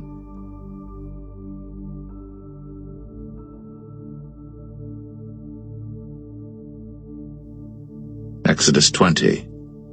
And God spake all these words, saying, I am the Lord thy God, which have brought thee out of the land of Egypt, out of the house of bondage. Thou shalt have no other gods before me. Thou shalt not make unto thee any graven image, or any likeness of anything that is in heaven above, or that is in the earth beneath, or that is in the water under the earth. Thou shalt not bow down thyself to them, nor serve them. For I, the Lord thy God, am a jealous God, visiting the iniquity of the fathers upon the children unto the third and fourth generation of them that hate me, and showing mercy unto thousands of them that love me, and keep my commandments. Thou shalt not take the name of the Lord thy God in vain, for the Lord will not hold him guiltless that taketh his name in vain. Remember the Sabbath day, to keep it holy. 6 days shalt thou labor, and do all thy work. But the seventh day is the Sabbath of the Lord thy God. In it thou shalt not do any work, thou, nor thy son, nor thy daughter, thy manservant, nor thy maidservant, nor thy cattle, nor thy stranger that is within thy gates. For in 6 days the Lord made heaven and earth, the sea, and all that in them is, and rested the seventh day. Wherefore the Lord blessed the Sabbath day, and hallowed it. Honor thy father and thy mother, that thy days may be long upon the land which the Lord thy God giveth thee. Thou shalt not kill. Thou shalt not commit adultery. Thou shalt not steal. Thou shalt not bear false witness against thy neighbor. Thou shalt not covet thy neighbor's house. Thou shalt not covet thy neighbor's wife, nor his manservant, nor his maidservant, nor his ox, nor his ass, nor anything that is thy neighbor's. And all the people saw the thunderings, and the lightnings, and the noise of the trumpet, and the mountain smoking. And when the people saw it, they removed, and stood afar off. And they said unto Moses, Speak thou with us, and we will hear, but let not God speak with us, lest we die. And Moses said unto the people, Fear not, for God is come to prove you, and that his fear may be before your faces, that ye sin not. And the people stood afar off. And Moses drew near unto the thick darkness where God was. And the Lord said unto Moses, Thus thou shalt say unto the children of Israel, Ye have seen that I have talked with you from heaven. Ye shall not make with me gods of silver, neither shall ye make unto you gods of gold. An altar of earth thou shalt make unto me, and shalt sacrifice thereon thy burnt offerings, and thy peace offerings, thy sheep and thine oxen. In all places where I record my name I will come unto thee, and I will bless thee. And if thou wilt make me an altar of stone, thou shalt not build it of hewn stone, for if thou lift up thy tool upon it, thou hast polluted it. Neither shalt thou go up by steps unto mine altar, that thy nakedness be not discovered thereon.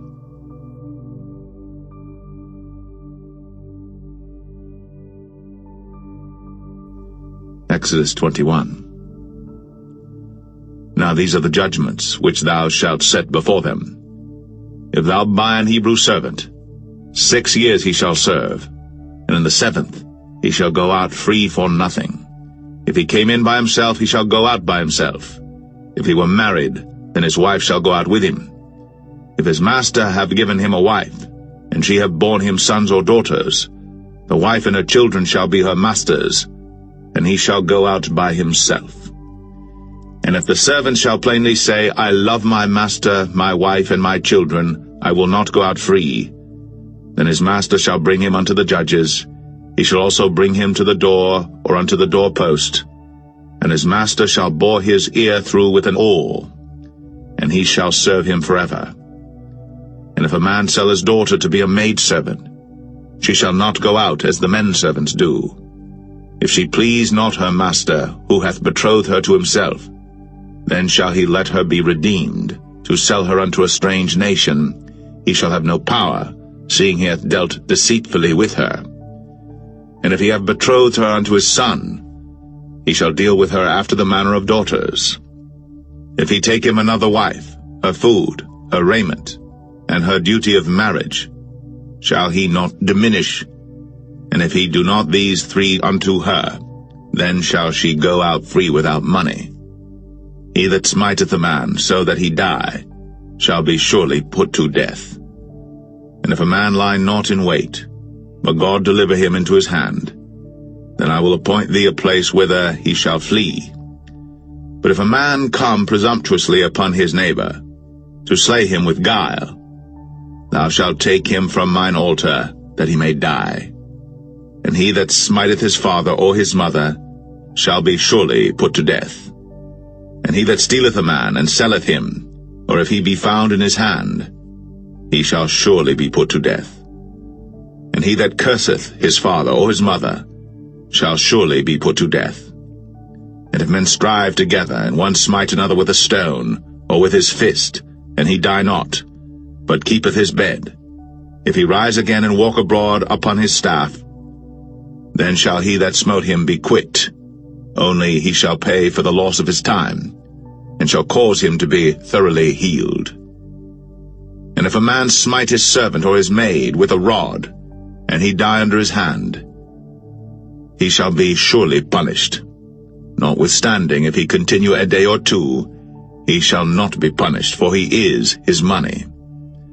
If men strive and hurt a woman with child, so that her fruit depart from her, and yet no mischief follow, he shall be surely punished, according as the woman's husband will lay upon him, and he shall pay as the judges determine. And if any mischief follow, then thou shalt give life for life, eye for eye, tooth for tooth, hand for hand, foot for foot, burning for burning, wound for wound, stripe for stripe. And if a man smite the eye of his servant, or the eye of his maid, that it perish, he shall let him go free for his eye's sake. And if he smite out his manservant's tooth, or his maidservant's tooth, he shall let him go free for his tooth's sake. If an ox gore a man or a woman, that they die, then the ox shall be surely stoned, and his flesh shall not be eaten, but the owner of the ox shall be quit. But if the ox were wont to push with his horn in time past, and hath been testified to his owner, and he hath not kept him in, but that he hath killed a man or a woman, the ox shall be stoned, and his owner also shall be put to death. If there be laid on him a sum of money, then he shall give for the ransom of his life whatsoever is laid upon him. Whether he have gored a son, or have gored a daughter, according to this judgment shall it be done unto him. If the ox shall push a manservant or a maidservant, he shall give unto their master 30 shekels of silver, and the ox shall be stoned. And if a man shall open a pit, or if a man shall dig a pit, and not cover it, and an ox or an ass fall therein, the owner of the pit shall make it good, and give money unto the owner of them, and the dead beast shall be his. And if one man's ox hurt another's, that he die, then they shall sell the live ox, and divide the money of it, and the dead ox also they shall divide. For if it be known that the ox hath used to push in time past, and his owner hath not kept him in, he shall surely pay ox for ox, and the dead shall be his own.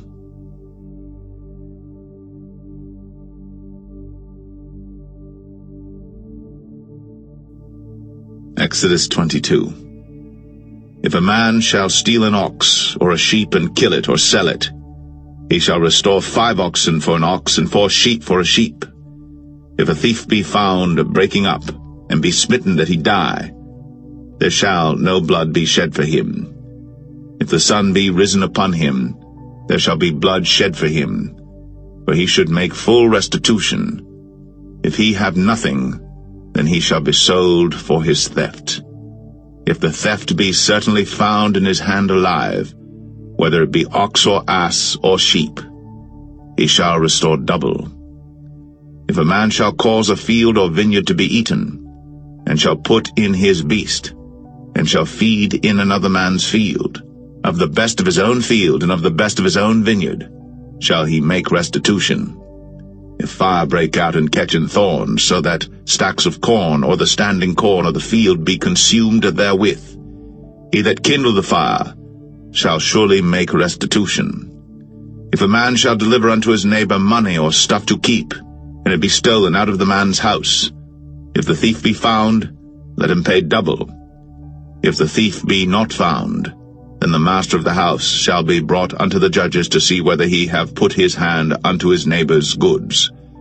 For all manner of trespass, whether it be for ox, for ass, for sheep, for raiment, or for any manner of lost thing, which another challengeth to be his, the cause of both parties shall come before the judges, and whom the judges shall condemn, he shall pay double unto his neighbor. If a man deliver unto his neighbor an ass, or an ox, or a sheep, or any beast to keep, and it die, or be hurt, or driven away, no man seeing it, then shall an oath of the Lord be between them both, that he hath not put his hand unto his neighbor's goods, and the owner of it shall accept thereof, and he shall not make it good. And if it be stolen from him, he shall make restitution unto the owner thereof. If it be torn in pieces, then let him bring it for witness, and he shall not make good that which was torn. And if a man borrow aught of his neighbor, and it be hurt or die, the owner thereof being not with it, he shall surely make it good. But if the owner thereof be with it, he shall not make it good. If it be an hired thing, it came for his hire. And if a man entice a maid that is not betrothed, and lie with her, he shall surely endow her to be his wife. If her father utterly refuse to give her unto him, he shall pay money according to the dowry of virgins. Thou shalt not suffer a witch to live. Whosoever lieth with a beast shall surely be put to death. He that sacrificeth unto any god, save unto the Lord only, he shall be utterly destroyed. Thou shalt neither vex a stranger nor oppress him, for ye were strangers in the land of Egypt. Ye shall not afflict any widow or fatherless child. If thou afflict them in any wise, and they cry at all unto me, I will surely hear their cry, and my wrath shall wax hot, and I will kill you with the sword, and your wives shall be widows, and your children fatherless. If thou lend money to any of my people that is poor by thee, thou shalt not be to him as an usurer, neither shalt thou lay upon him usury. If thou at all take thy neighbor's raiment to pledge, thou shalt deliver it unto him by that the sun goeth down. For that is his covering only, it is his raiment for his skin, wherein shall he sleep. And it shall come to pass, when he crieth unto me, that I will hear, for I am gracious. Thou shalt not revile the gods, nor curse the ruler of thy people. Thou shalt not delay to offer the first of thy ripe fruits, and of thy liquors, the firstborn of thy sons shalt thou give unto me. Likewise shalt thou do with thine oxen, and with thy sheep. 7 days it shall be with his dam. On the 8th day thou shalt give it me. And ye shall be holy men unto me. Neither shall ye eat any flesh that is torn of beasts in the field. Ye shall cast it to the dogs.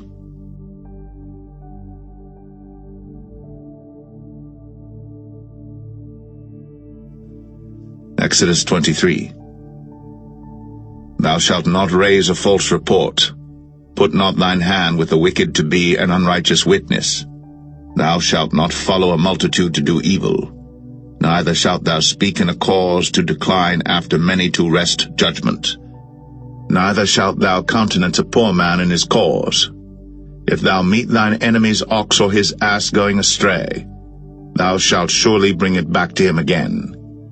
If thou see the ass of him that hateth thee lying under his burden, and wouldest forbear to help him, thou shalt surely help with him. Thou shalt not wrest the judgment of thy poor in his cause. Keep thee far from a false matter, and the innocent and righteous slay thou not, for I will not justify the wicked. And thou shalt take no gift, for the gift blindeth the wise, and perverteth the words of the righteous.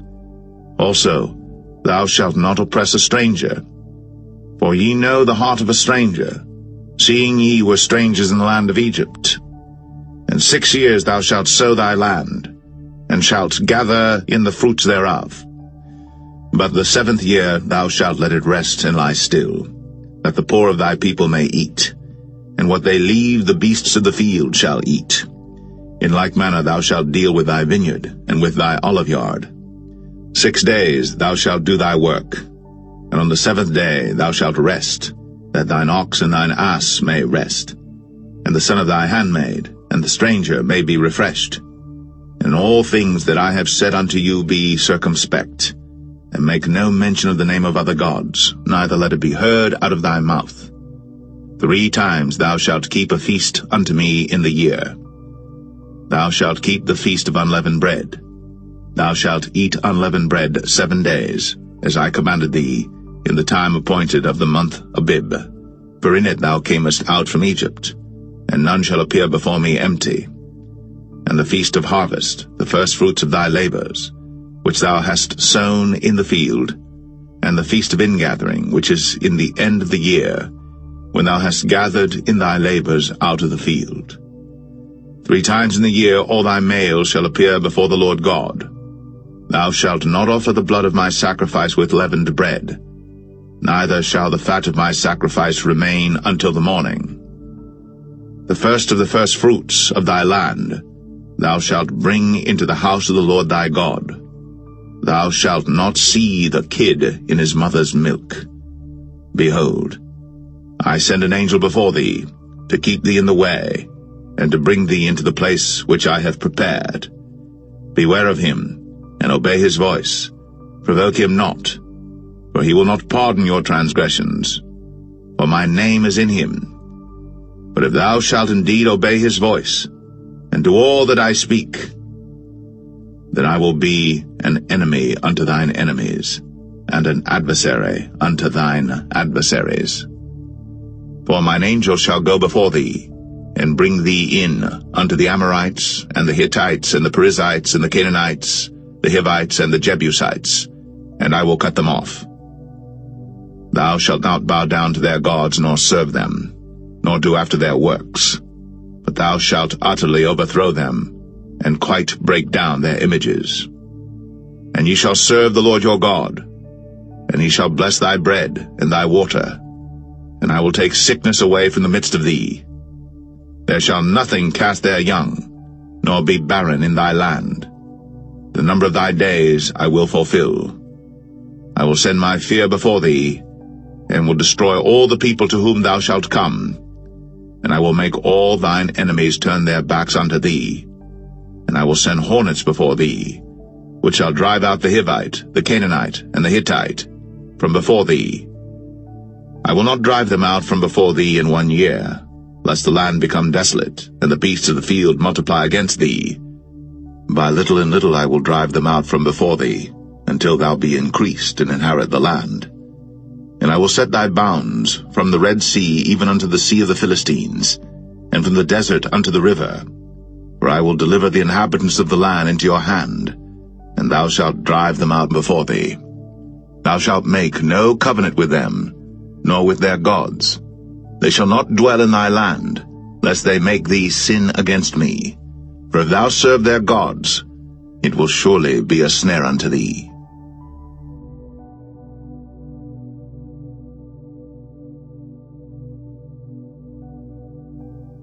Exodus 24. And he said unto Moses, Come up unto the Lord, thou and Aaron, Nadab and Abihu, and 70 of the elders of Israel, and worship ye afar off. And Moses alone shall come near the Lord, but they shall not come nigh, neither shall the people go up with him. And Moses came, and told the people all the words of the Lord, and all the judgments, and all the people answered with one voice, and said, All the words which the Lord hath said will we do. And Moses wrote all the words of the Lord, and rose up early in the morning, and builded an altar under the hill, and 12 pillars according to the 12 tribes of Israel. And he sent young men of the children of Israel, which offered burnt offerings, and sacrificed peace offerings of oxen unto the Lord. And Moses took half of the blood, and put it in basins, and half of the blood he sprinkled on the altar. And he took the book of the covenant, and read in the audience of the people, and they said, All that the Lord hath said will we do, and be obedient. And Moses took the blood, and sprinkled it on the people, and said, Behold, the blood of the covenant which the Lord hath made with you concerning all these words. Then went up Moses and Aaron, Nadab and Abihu, and 70 of the elders of Israel. And they saw the God of Israel. And there was under his feet, as it were, a paved work of a sapphire stone, and as it were the body of heaven in his clearness. And upon the nobles of the children of Israel he laid not his hand.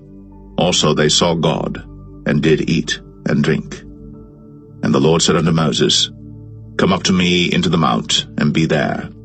And I will give thee tables of stone, and a law and commandments which I have written, that thou mayest teach them. And Moses rose up, and his minister Joshua, and Moses went up into the mount of God. And he said unto the elders, Tarry ye here for us, until we come again unto you. And behold, Aaron and Hur are with you. If any man have any matters to do, let him come unto them. And Moses went up into the mount, and a cloud covered the mount. And the glory of the Lord abode upon Mount Sinai, and the cloud covered it 6 days. And the 7th day he called unto Moses out of the midst of the cloud. And the sight of the glory of the Lord was like devouring fire on the top of the mount in the eyes of the children of Israel. And Moses went into the midst of the cloud, and gat him up into the mount. And Moses was in the mount 40 days and 40 nights.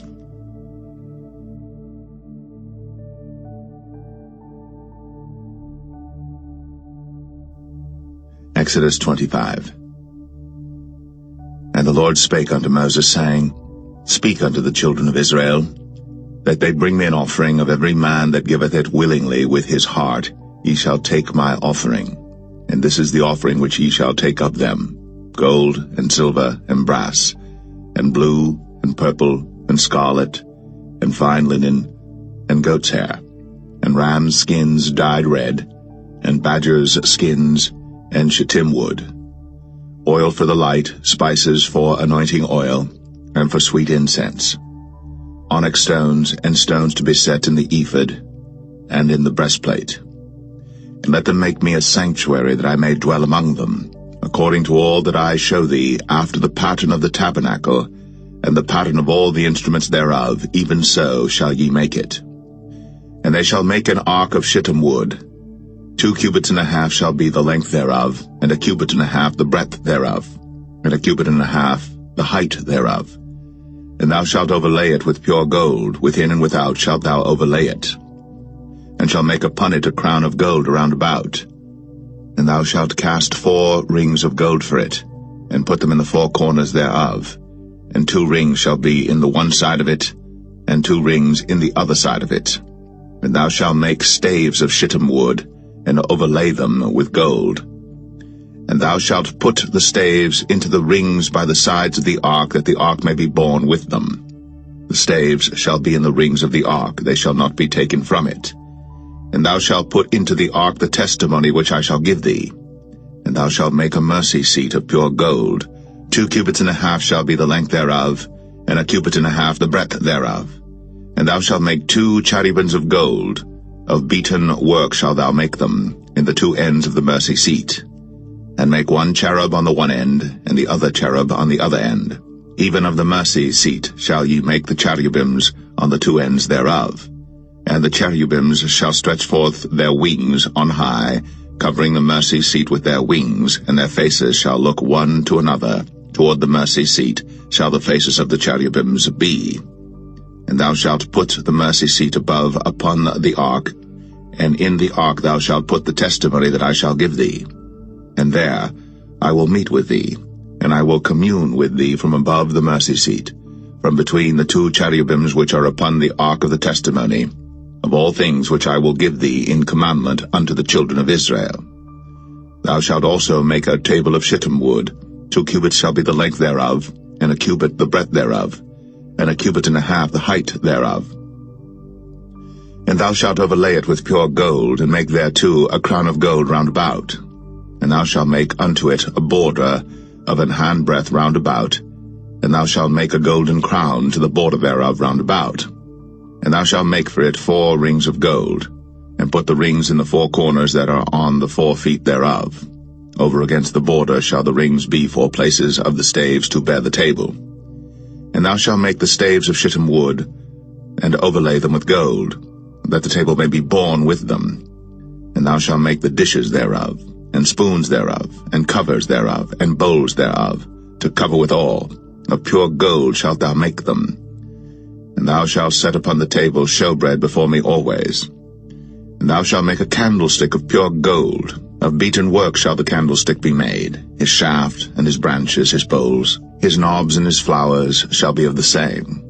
And 6 branches shall come out of the sides of it, 3 branches of the candlestick out of the one side, and 3 branches of the candlestick out of the other side. 3 bowls made like unto almonds, with a knob and a flower in one branch, and 3 bowls made like almonds in the other branch, with a knob and a flower. So in the 6 branches that come out of the candlestick. And in the candlestick shall be 4 bowls made like unto almonds, with their knobs and their flowers. And there shall be a knob under 2 branches of the same, and a knob under 2 branches of the same, and a knob under 2 branches of the same, according to the 6 branches that proceed out of the candlestick. Their knobs and their branches shall be of the same. All it shall be one beaten work of pure gold. And thou shalt make the 7 lamps thereof, and they shall light the lamps thereof, that they may give light over against it. And the tongs thereof, and the snuff dishes thereof, shall be of pure gold. Of a talent of pure gold shall he make it with all these vessels. And look that thou make them after their pattern, which was shown thee in the mount.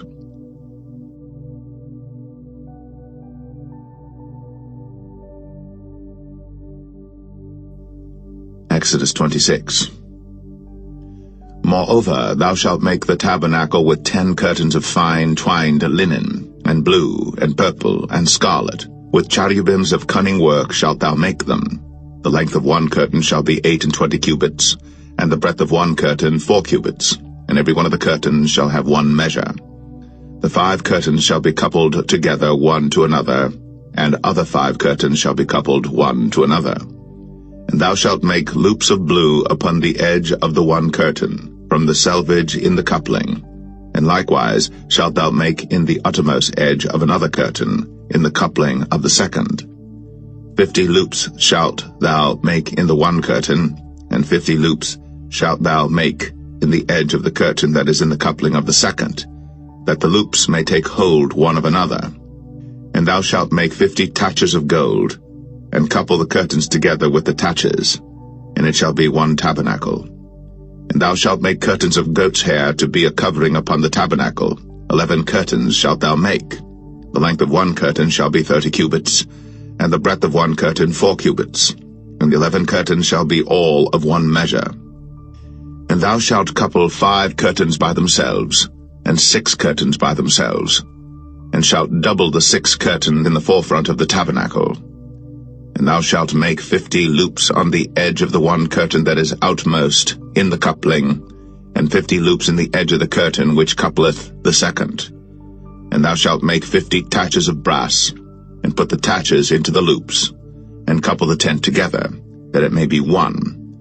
And the remnant that remaineth of the curtains of the tent, the half curtain that remaineth, shall hang over the backside of the tabernacle, and a cubit on the one side, and a cubit on the other side of that which remaineth in the length of the curtains of the tent. It shall hang over the sides of the tabernacle on this side, and on that side to cover it. And thou shalt make a covering for the tent of rams' skins dyed red, and a covering above of badgers' skins. And thou shalt make boards for the tabernacle of shittim wood standing up. 10 cubits shall be the length of a board, and a cubit and a half shall be the breadth of one board.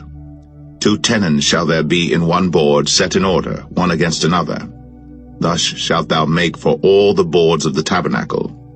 And thou shalt make the boards for the tabernacle 20 boards on the south side southward. And thou shalt make 40 sockets of silver under the 20 boards, 2 sockets under one board for his 2 tenons, and 2 sockets under another board for his 2 tenons. And for the second side of the tabernacle on the north side there shall be 20 boards, and there 40 sockets of silver, 2 sockets under one board, and 2 sockets under another board. And for the sides of the tabernacle westward thou shalt make 6 boards, and 2 boards shalt thou make for the corners of the tabernacle in the 2 sides. And they shall be coupled together beneath, and they shall be coupled together above the head of it unto one ring. Thus shall it be for them both. They shall be for the 2 corners. And they shall be 8 boards, and their sockets of silver 16 sockets, 2 sockets under one board, and 2 sockets under another board. And thou shalt make bars of shittim wood, 5 for the boards of the one side of the tabernacle, and 5 bars for the boards of the other side of the tabernacle, and 5 bars for the boards of the side of the tabernacle for the 2 sides westward. And the middle bar in the midst of the boards shall reach from end to end.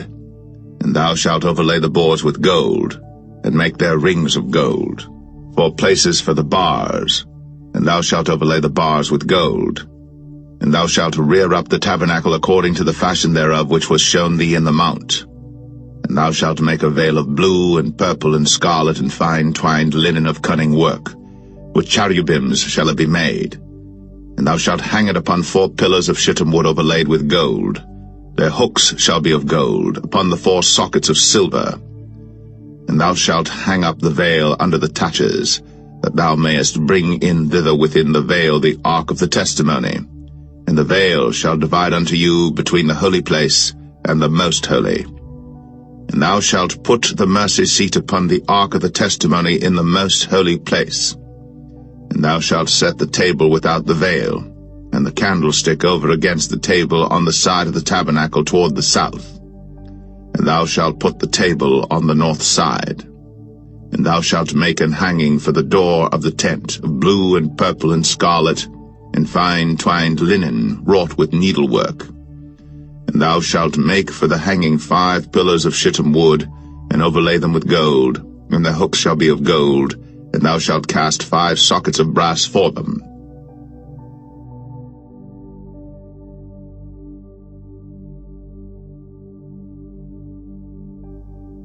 Exodus 27. And thou shalt make an altar of shittim wood, 5 cubits long and 5 cubits broad. The altar shall be 4 square, and the height thereof shall be 3 cubits. And thou shalt make the horns of it upon the 4 corners thereof. His horns shall be of the same, and thou shalt overlay it with brass. And thou shalt make his pans to receive his ashes, and his shovels, and his basins, and his flesh hooks, and his fire pans. All the vessels thereof thou shalt make of brass. And thou shalt make for it a grate of network of brass, and upon the net shalt thou make 4 brazen rings in the 4 corners thereof. And thou shalt put it under the compass of the altar beneath, that the net may be even to the midst of the altar. And thou shalt make staves for the altar, staves of shittim wood, and overlay them with brass. And the staves shall be put into the rings, and the staves shall be upon the 2 sides of the altar to bear it. Hollow with boards shalt thou make it, as it was shown thee in the mount, so shall they make it. And thou shalt make the court of the tabernacle for the south side southward. There shall be hangings for the court of fine twined linen, of 100 cubits long for one side. And the 20 pillars thereof, and their 20 sockets shall be of brass. The hooks of the pillars, and their fillets, shall be of silver. And likewise for the north side in length there shall be hangings of 100 cubits long, and his 20 pillars, and their 20 sockets of brass, the hooks of the pillars, and their fillets of silver. And for the breadth of the court on the west side shall be hangings of 50 cubits, their pillars 10, and their sockets 10. And the breadth of the court on the east side eastward shall be 50 cubits. The hangings of one side of the gate shall be 15 cubits, their pillars 3, and their sockets 3. And on the other side shall be hangings 15 cubits, their pillars 3, and their sockets 3.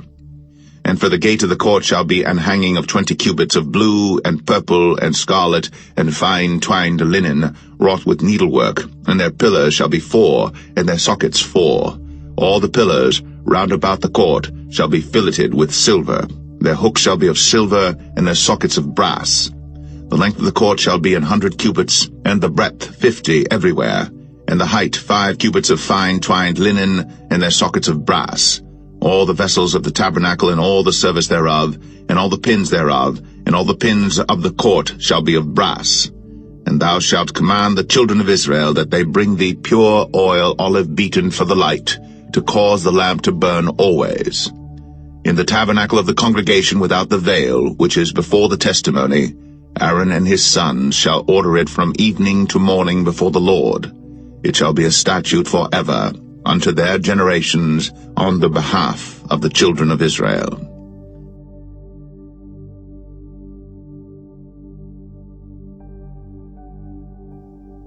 Exodus 28.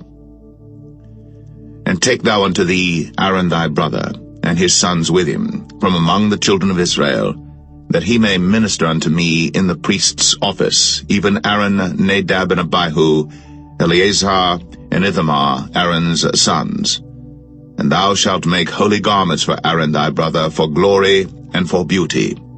And thou shalt speak unto all that are wise-hearted, whom I have filled with the spirit of wisdom, that they may make Aaron's garments to consecrate him, that he may minister unto me in the priest's office.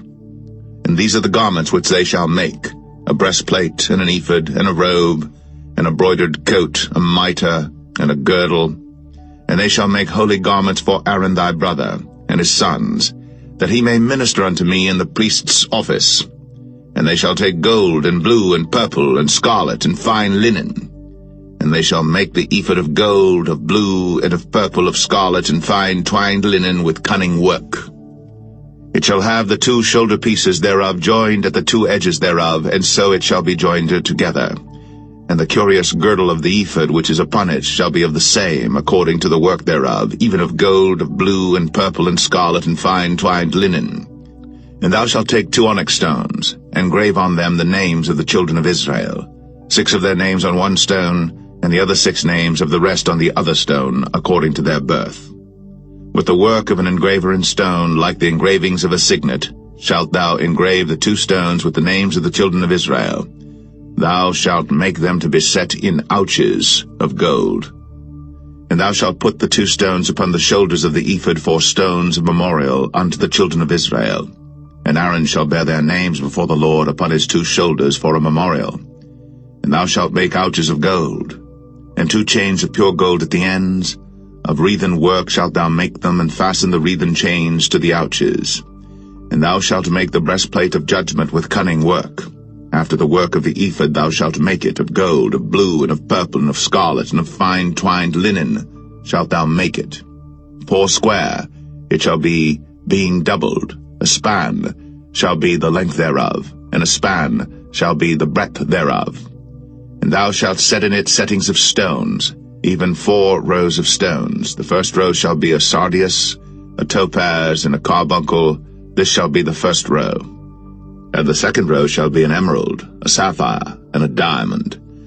And the third row a ligure, an agate, and an amethyst. And the 4th row a beryl, and an onyx, and a jasper. They shall be set in gold in their enclosings. And the stone shall be with the names of the children of Israel, 12 according to their names, like the engravings of a signet. Every one with his name shall they be according to the 12 tribes. And thou shalt make upon the breastplate chains at the ends of wreathen work of pure gold. And thou shalt make upon the breastplate 2 rings of gold, and shalt put the 2 rings on the 2 ends of the breastplate. And thou shalt put the 2 wreathen chains of gold in the 2 rings which are on the ends of the breastplate. And the other 2 ends of the 2 wreathen chains thou shalt fasten in the 2 ouches, and put them on the shoulder pieces of the ephod before it. and thou shalt make 2 rings of gold, and thou shalt put them upon the 2 ends of the breastplate, in the border thereof, which is in the side of the ephod inward. And 2 other rings of gold thou shalt make, and shalt put them on the 2 sides of the ephod underneath, toward the forepart thereof, over against the other coupling thereof, above the curious girdle of the ephod. And they shall bind the breastplate by the rings thereof unto the rings of the ephod with a lace of blue, that it may be above the curious girdle of the ephod, and that the breastplate be not loosed from the ephod. And Aaron shall bear the names of the children of Israel in the breastplate of judgment upon his heart, when he goeth in unto the holy place for a memorial before the Lord continually. And thou shalt put in the breastplate of judgment the Urim and the Thummim, and they shall be upon Aaron's heart, when he goeth in before the Lord. And Aaron shall bear the judgment of the children of Israel upon his heart before the Lord continually. And thou shalt make the robe of the ephod all of blue, and there shall be an hole in the top of it, in the midst thereof. It shall have a binding of woven work round about the whole of it, as it were the whole of an habergeon, that it be not rent. And beneath upon the hem of it thou shalt make pomegranates of blue, and of purple, and of scarlet round about the hem thereof, and bells of gold between them round about, a golden bell and a pomegranate, a golden bell and a pomegranate, upon the hem of the robe round about. And it shall be upon Aaron to minister, and his sound shall be heard when he goeth in unto the holy place before the Lord, and when he cometh out, that he die not. And thou shalt make a plate of pure gold, and grave upon it, like the engravings of a signet, holiness to the Lord. And thou shalt put it on a blue lace, that it may be upon the mitre, upon the forefront of the mitre it shall be. And it shall be upon Aaron's forehead, that Aaron may bear the iniquity of the holy things, which the children of Israel shall hallow in all their holy gifts. And it shall be always upon his forehead, that they may be accepted before the Lord. And thou shalt embroider the coat of fine linen, and thou shalt make the mitre of fine linen, and thou shalt make the girdle of needlework.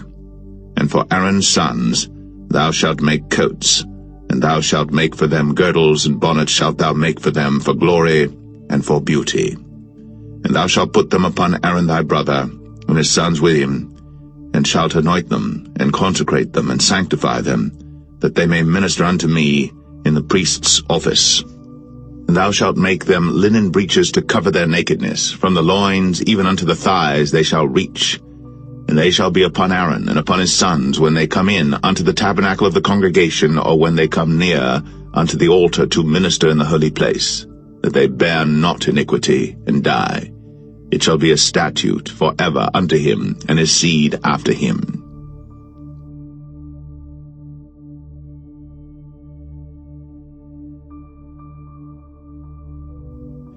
Exodus 29. And this is the thing that thou shalt do unto them to hallow them, to minister unto me in the priest's office. Take 1 young bullock, and 2 rams without blemish, and unleavened bread and cakes unleavened, tempered with oil, and wafers unleavened, anointed with oil, of wheaten flour shalt thou make them. And thou shalt put them into 1 basket, and bring them in the basket, with the bullock and the 2 rams. And Aaron and his sons thou shalt bring unto the door of the tabernacle of the congregation, and shalt wash them with water. And thou shalt take the garments, and put upon Aaron the coat, and the robe of the ephod, and the ephod, and the breastplate, and gird him with the curious girdle of the ephod. And thou shalt put the mitre upon his head, and put the holy crown upon the mitre. Then shalt thou take the anointing oil, and pour it upon his head, and anoint him. And thou shalt bring his sons, and put coats upon them. And thou shalt gird them with girdles, Aaron and his sons, and put the bonnets on them, and the priest's office shall be theirs for a perpetual statute. And thou shalt consecrate Aaron and his sons. And thou shalt cause a bullock to be brought before the tabernacle of the congregation, and Aaron and his sons shall put their hands upon the head of the bullock. And thou shalt kill the bullock before the Lord, by the door of the tabernacle of the congregation. And thou shalt take of the blood of the bullock, and put it upon the horns of the altar with thy finger, and pour all the blood beside the bottom of the altar. And thou shalt take all the fat that covereth the inwards, and the caul that is above the liver, and the 2 kidneys, and the fat that is upon them, and burn them upon the altar. But the flesh of the bullock, and his skin, and his dung, shalt thou burn with fire without the camp. It is a sin offering.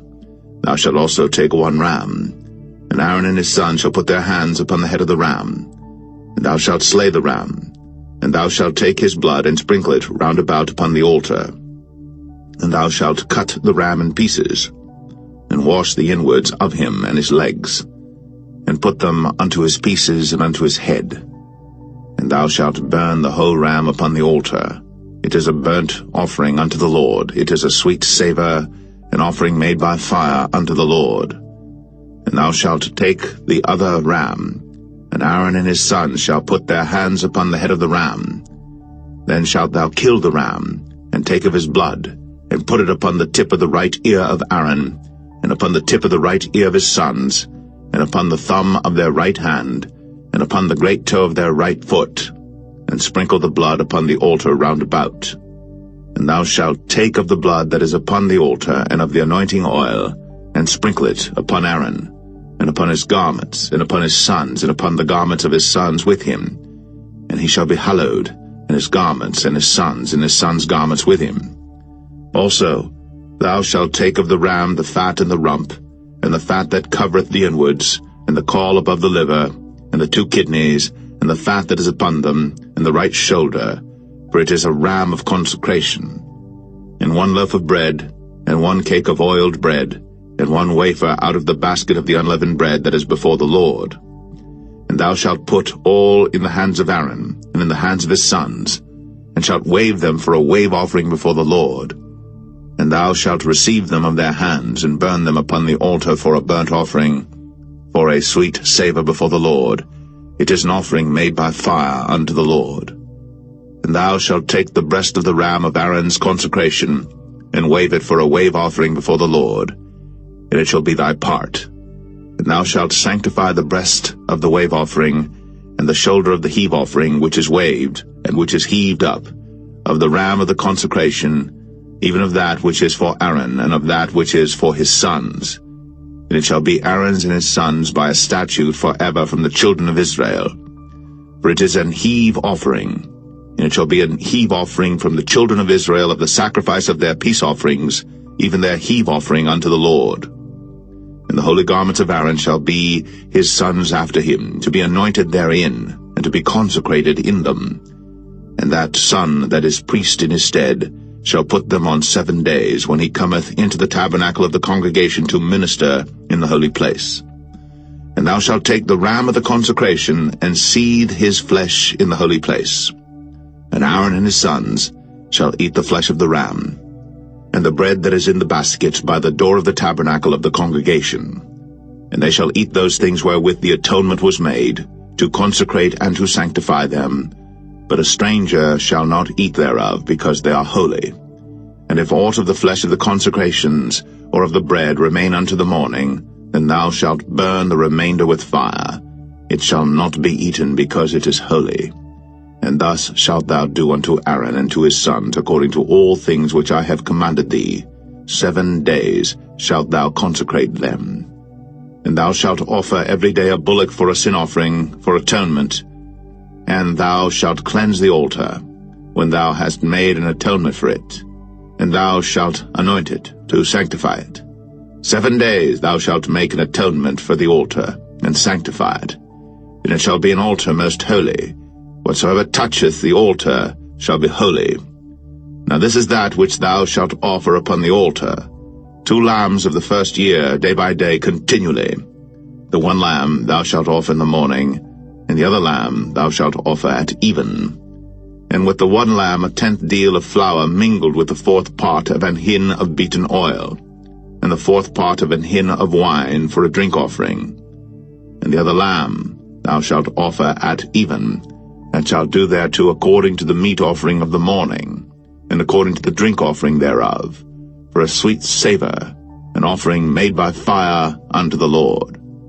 This shall be a continual burnt offering throughout your generations at the door of the tabernacle of the congregation before the Lord, where I will meet you, to speak there unto thee.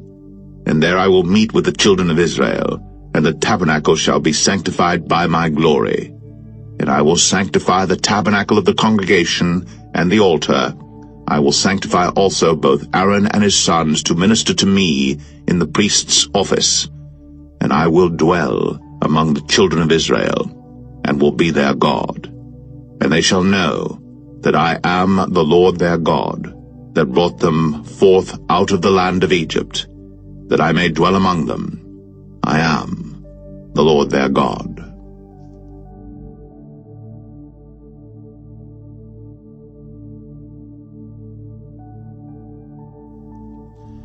Exodus 30. And thou shalt make an altar to burn incense upon. Of shittim wood shalt thou make it. A cubit shall be the length thereof, and a cubit the breadth thereof. 4 square shall it be. And 2 cubits shall be the height thereof. The horns thereof shall be of the same. And thou shalt overlay it with pure gold, the top thereof and the sides thereof round about, and the horns thereof. And thou shalt make unto it a crown of gold round about. And 2 golden rings shalt thou make to it under the crown of it. By the 2 corners thereof upon the 2 sides of it shalt thou make it. And they shall be for places for the staves to bear it withal. And thou shalt make the staves of shittim wood, and overlay them with gold. And thou shalt put it before the veil that is by the ark of the testimony, before the mercy seat that is over the testimony, where I will meet with thee. And Aaron shall burn thereon sweet incense every morning. When he dresseth the lamps, he shall burn incense upon it. And when Aaron lighteth the lamps at even, he shall burn incense upon it, a perpetual incense before the Lord throughout your generations. Ye shall offer no strange incense thereon, nor burnt sacrifice, nor meat offering, neither shall ye pour drink offering thereon. And Aaron shall make an atonement upon the horns of it once in a year with the blood of the sin offering of atonements. Once in the year shall he make atonement upon it throughout your generations. It is most holy unto the Lord. And the Lord spake unto Moses, saying, When thou takest the sum of the children of Israel after their number, then shall they give every man a ransom for his soul unto the Lord, when thou numberest them, that there be no plague among them, when thou numberest them. This they shall give every one that passeth among them that are numbered, 1/2 shekel after the shekel of the sanctuary. A shekel is 20 gerahs, and 1/2 shekel shall be the offering of the Lord. Every one that passeth among them that are numbered, from 20 years old and above, shall give an offering unto the Lord. The rich shall not give more, and the poor shall not give less than 1/2 shekel, when they give an offering unto the Lord to make an atonement for your souls. And thou shalt take the atonement money of the children of Israel, and shalt appoint it for the service of the tabernacle of the congregation, that it may be a memorial unto the children of Israel before the Lord, to make an atonement for your souls. And the Lord spake unto Moses, saying, Thou shalt also make a laver of brass, and his foot also of brass, to wash withal. And thou shalt put it between the tabernacle of the congregation and the altar, and thou shalt put water therein. For Aaron and his sons shall wash their hands and their feet thereat. When they go into the tabernacle of the congregation, they shall wash with water, that they die not, or when they come near to the altar to minister, to burn offering made by fire unto the Lord. So they shall wash their hands and their feet, that they die not. And it shall be a statute forever to them, even to him and to his seed throughout their generations. Moreover the Lord spake unto Moses, saying, Take thou also unto thee principal spices, of pure myrrh 500 shekels, and of sweet cinnamon half so much, even 250 shekels, and of sweet calamus 250 shekels, and of cassia 500 shekels after the shekel of the sanctuary, and of oil olive and hin. And thou shalt make it an oil of holy ointment, an ointment compound after the art of the apothecary. It shall be an holy anointing oil. And thou shalt anoint the tabernacle of the congregation therewith, and the ark of the testimony, and the table and all his vessels, and the candlestick and his vessels, and the altar of incense, and the altar of burnt offering with all his vessels, and the laver and his foot. And thou shalt sanctify them, that they may be most holy. Whatsoever touches them shall be holy. And thou shalt anoint Aaron and his sons, and consecrate them, that they may minister unto me in the priest's office. And thou shalt speak unto the children of Israel, saying, This shall be an holy anointing oil unto me throughout your generations. Upon man's flesh shall it not be poured, neither shall ye make any other like it, after the composition of it. It is holy, and it shall be holy unto you. Whosoever compoundeth any like it, or whosoever putteth any of it upon a stranger, shall even be cut off from his people. And the Lord said unto Moses, Take unto thee sweet spices, stacte, and onycha, and galbanum, these sweet spices with pure frankincense, of each shall there be a like weight. And thou shalt make it a perfume, a confection after the art of the apothecary, tempered together pure and holy. And thou shalt beat some of it very small, and put of it before the testimony in the tabernacle of the congregation, where I will meet with thee. It shall be unto you most holy. And as for the perfume which thou shalt make, ye shall not make to yourselves according to the composition thereof. It shall be unto thee holy for the Lord. Whosoever shall make like unto that, to smell thereto, shall even be cut off from his people.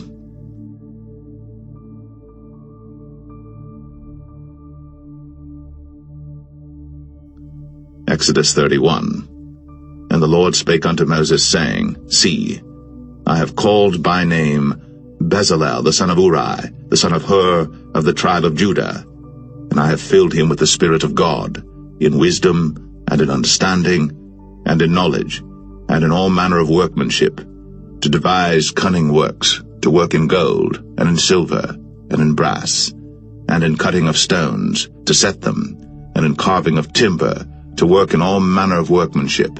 And I, behold, I have given with him Aholiab, the son of Ahisamach, of the tribe of Dan. And in the hearts of all that are wise-hearted I have put wisdom, that they may make all that I have commanded thee: the tabernacle of the congregation, and the ark of the testimony, and the mercy seat that is thereupon, and all the furniture of the tabernacle, and the table, and his furniture, and the pure candlestick with all his furniture, and the altar of incense, and the altar of burnt offering with all his furniture, and the laver and his foot, and the cloths of service, and the holy garments for Aaron the priest, and the garments of his sons to minister in the priest's office, and the anointing oil, and sweet incense for the holy place, according to all that I have commanded thee shall they do. And the Lord spake unto Moses, saying, Speak thou also unto the children of Israel, saying, Verily, my Sabbaths ye shall keep, for it is a sign between me and you throughout your generations, that ye may know that I am the Lord that doth sanctify you. Ye shall keep the Sabbath therefore, for it is holy unto you. Every one that defileth it shall surely be put to death. For whosoever doeth any work therein, that soul shall be cut off from among his people. 6 days may work be done, but in the 7th is the Sabbath of rest, holy to the Lord. Whosoever doeth any work in the Sabbath day, he shall surely be put to death. Wherefore the children of Israel shall keep the Sabbath, to observe the Sabbath throughout their generations, for a perpetual covenant. It is a sign between me and the children of Israel forever. For in 6 days the Lord made heaven and earth, and on the 7th day he rested and was refreshed. And he gave unto Moses, when he had made an end of communing with him upon Mount Sinai, 2 tables of testimony, tables of stone, written with the finger of God.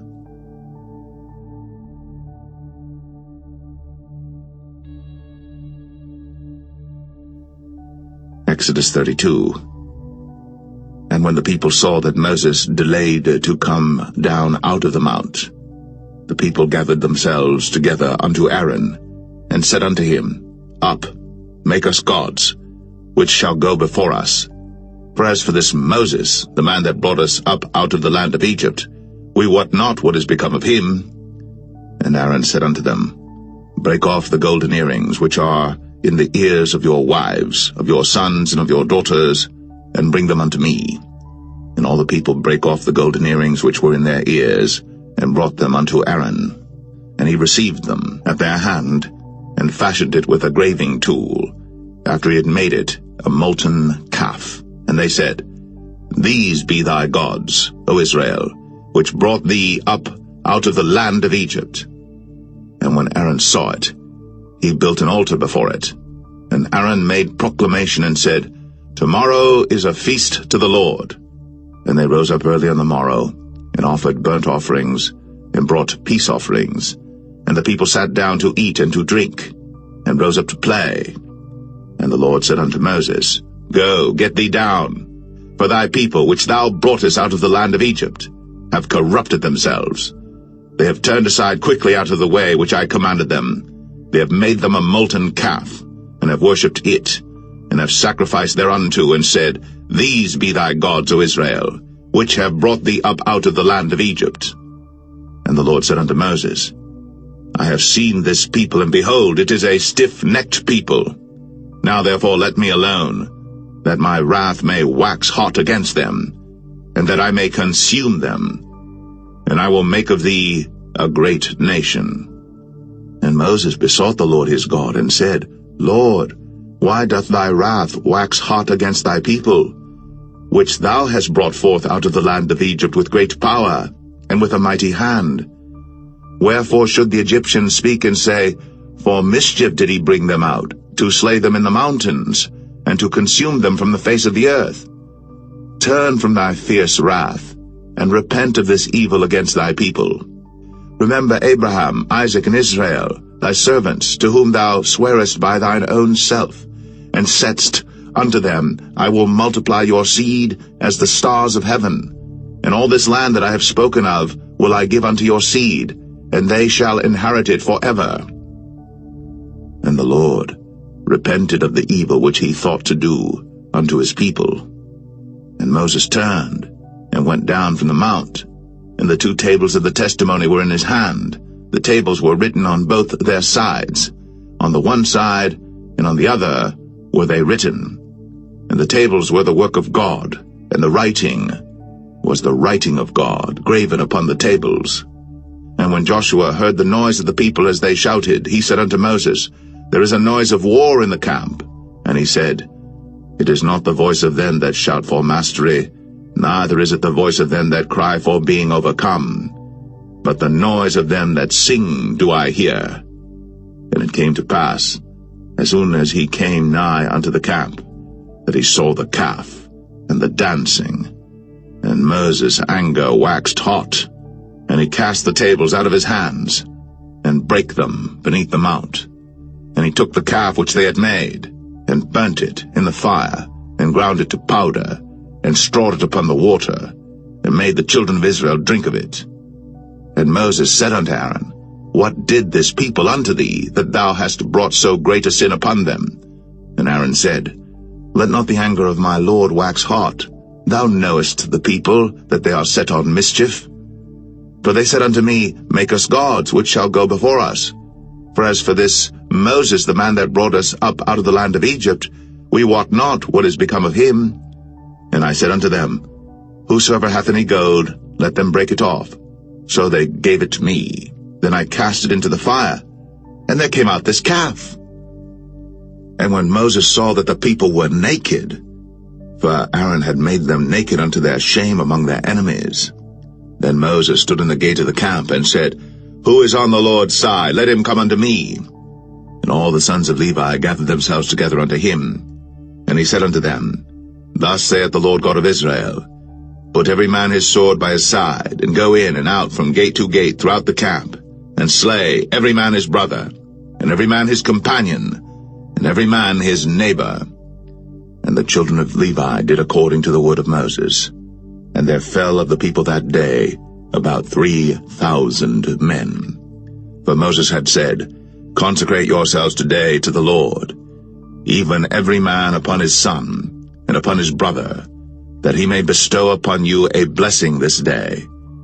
And it came to pass on the morrow, that Moses said unto the people, Ye have sinned a great sin, and now I will go up unto the Lord. Peradventure, I shall make an atonement for your sin. And Moses returned unto the Lord, and said, O this people have sinned a great sin, and have made them gods of gold. Yet now, if thou wilt forgive their sin, and if not, blot me, I pray thee, out of thy book, which thou hast written. And the Lord said unto Moses, Whosoever hath sinned against me, him will I blot out of my book. Therefore now go, lead the people unto the place of which I have spoken unto thee. Behold, mine angel shall go before thee. Nevertheless, in the day when I visit, I will visit their sin upon them. And the Lord plagued the people, because they made the calf which Aaron made.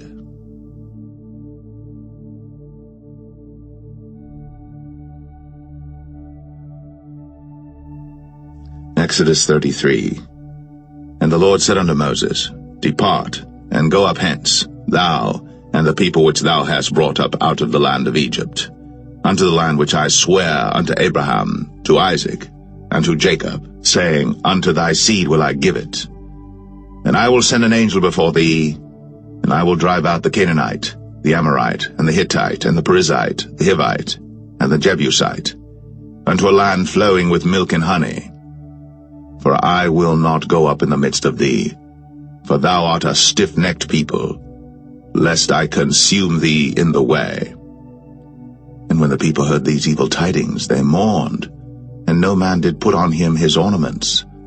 For the Lord had said unto Moses, Say unto the children of Israel, Ye are a stiff-necked people. I will come up into the midst of thee in a moment, and consume thee.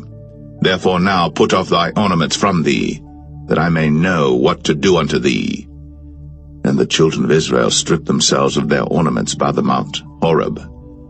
And Moses took the tabernacle, and pitched it without the camp, afar off from the camp, and called it the tabernacle of the congregation. And it came to pass that every one which sought the Lord went out unto the tabernacle of the congregation, which was without the camp.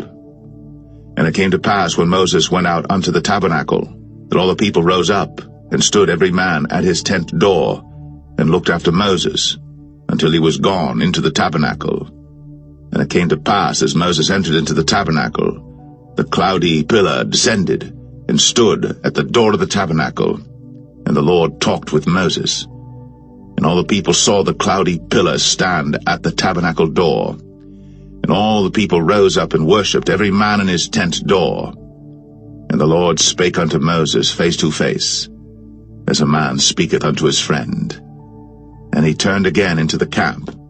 But his servant Joshua the son of Nun, a young man, departed not out of the tabernacle. And Moses said unto the Lord, See, thou sayest unto me, Bring up this people, and thou hast not let me know whom thou wilt send with me. Yet thou hast said, I know thee by name, and thou hast also found grace in my sight.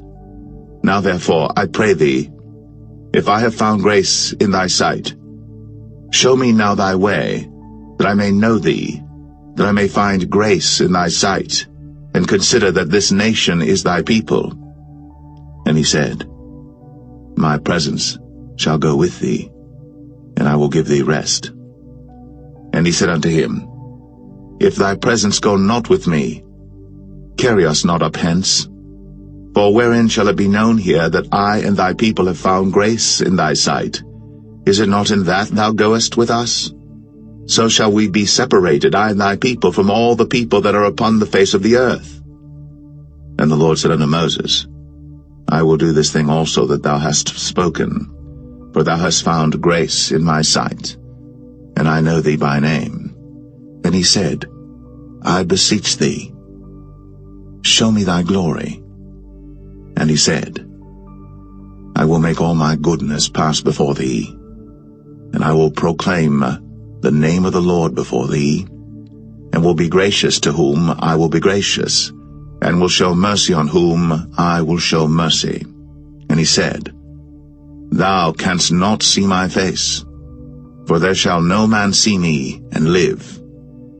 And the Lord said, Behold, there is a place by me, and thou shalt stand upon a rock. And it shall come to pass, while my glory passeth by, that I will put thee in a cleft of the rock, and will cover thee with my hand while I pass by.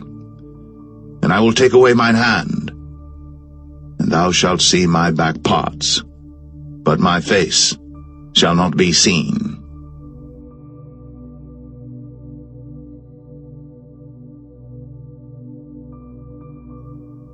Exodus 34.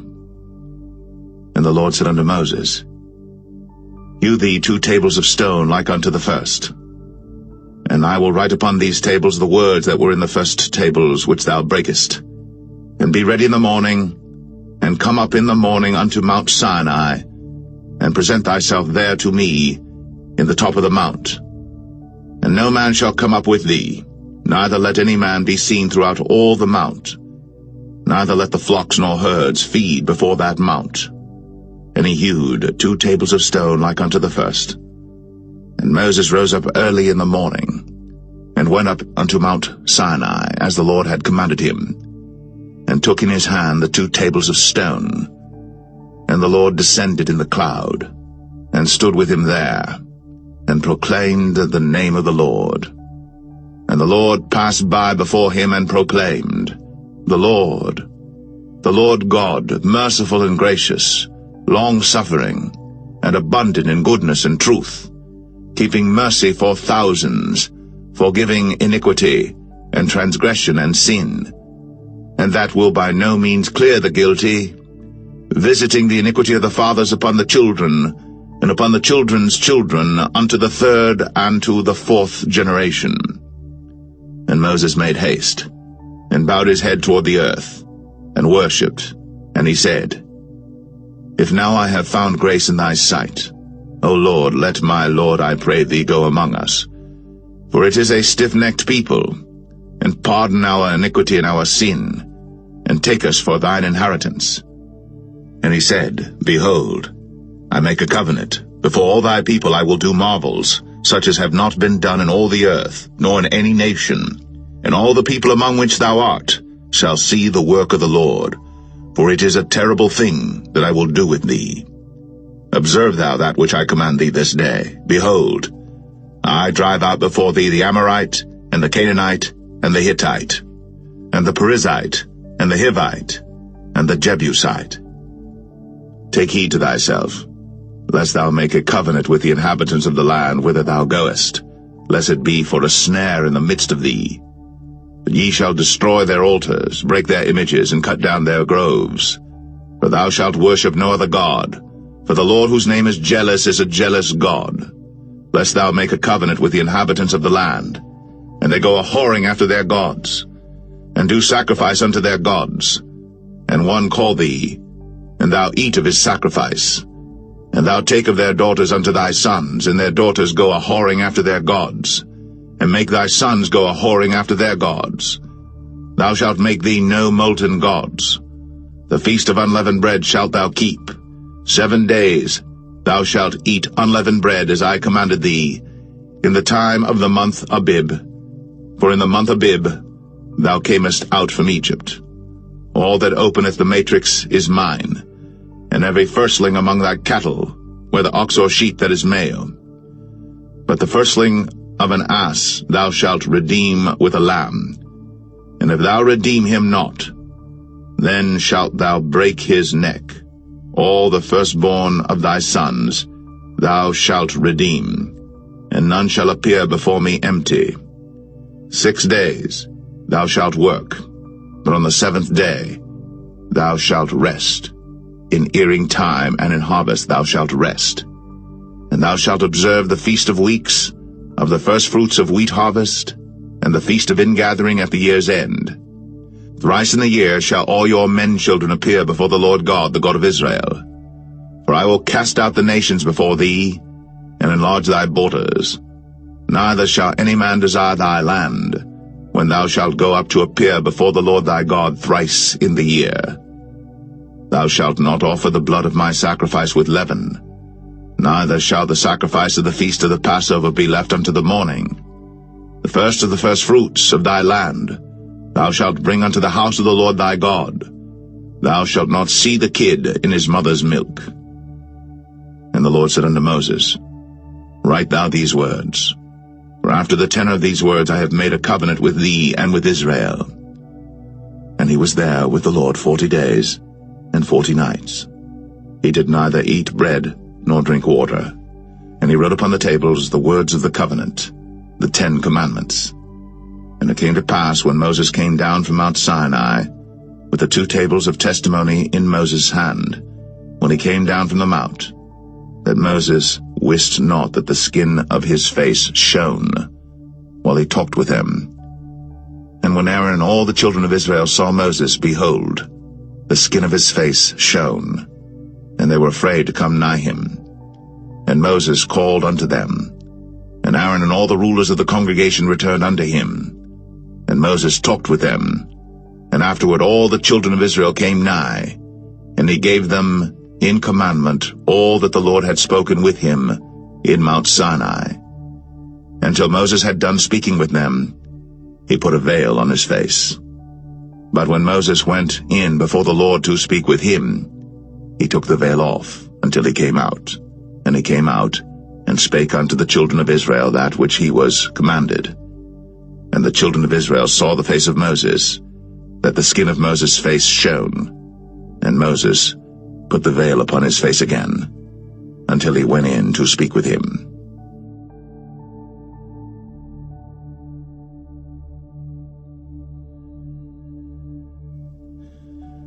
Exodus 35.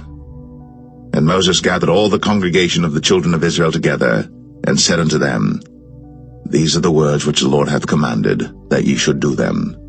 6 days shall work be done. But on the 7th day there shall be to you an holy day, a Sabbath of rest to the Lord. Whosoever doeth work therein shall be put to death. Ye shall kindle no fire throughout your habitations upon the Sabbath day. And Moses spake unto all the congregation of the children of Israel, saying, This is the thing which the Lord commanded, saying, Take ye from among you an offering unto the Lord.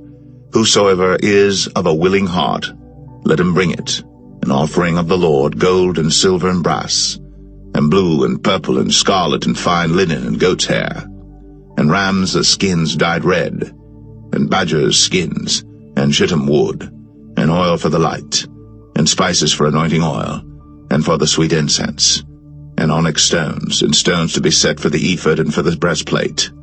And every wise-hearted among you shall come, and make all that the Lord hath commanded, the tabernacle, his tent, and his covering, his taches, and his boards, his bars, his pillars, and his sockets, the ark and the staves thereof, with the mercy seat and the veil of the covering, the table and his staves, and all his vessels, and the showbread, the candlestick also for the light, and his furniture, and his lamps, with the oil for the light, and the incense altar, and his staves, and the anointing oil, and the sweet incense, and the hanging for the door at the entering in of the tabernacle, the altar of burnt offering, with his brazen grate, his staves, and all his vessels, the laver and his foot, the hangings of the court, his pillars, and their sockets, and the hanging for the door of the court, the pins of the tabernacle, and the pins of the court, and their cords, the cloths of service, to do service in the holy place, the holy garments for Aaron the priest, and the garments of his sons to minister in the priest's office. And all the congregation of the children of Israel departed from the presence of Moses. And they came, every one whose heart stirred him up, and every one whom his spirit made willing. And they brought the Lord's offering to the work of the tabernacle of the congregation, and for all his service, and for the holy garments. And they came, both men and women, as many as were willing-hearted, and brought bracelets and earrings and rings and tablets, all jewels of gold. And every man that offered an offering of gold unto the Lord. And every man with whom was found blue and purple and scarlet and fine linen and goat's hair, and red skins of rams and badgers' skins brought them. Every one that did offer an offering of silver and brass brought the Lord's offering, and every man with whom was found shittim wood for any work of the service brought it. And all the women that were wise-hearted did spin with their hands, and brought that which they had spun, both of blue and of purple and of scarlet and of fine linen. And all the women whose heart stirred them up in wisdom spun goat's hair. And the rulers brought onyx stones, and stones to be set for the ephod and for the breastplate, and spice, and oil for the light, and for the anointing oil, and for the sweet incense. The children of Israel brought a willing offering unto the Lord, every man and woman whose heart made them willing to bring for all manner of work, which the Lord had commanded to be made by the hand of Moses. And Moses said unto the children of Israel, See, the Lord hath called by name Bezalel the son of Uri, the son of Hur, of the tribe of Judah. And he hath filled him with the Spirit of God in wisdom, in understanding, and in knowledge, and in all manner of workmanship, and to devise curious works, to work in gold, and in silver, and in brass, and in the cutting of stones, to set them, and in carving of wood, to make any manner of cunning work. And he hath put in his heart that he may teach, both he and Aholiab, the son of Ahisamach, of the tribe of Dan. Them hath he filled with wisdom of heart, to work all manner of work, of the engraver, and of the cunning workman, and of the embroiderer, in blue and in purple and scarlet, and in fine linen, and of the weaver, even of them that do any work, and of those that devise cunning work.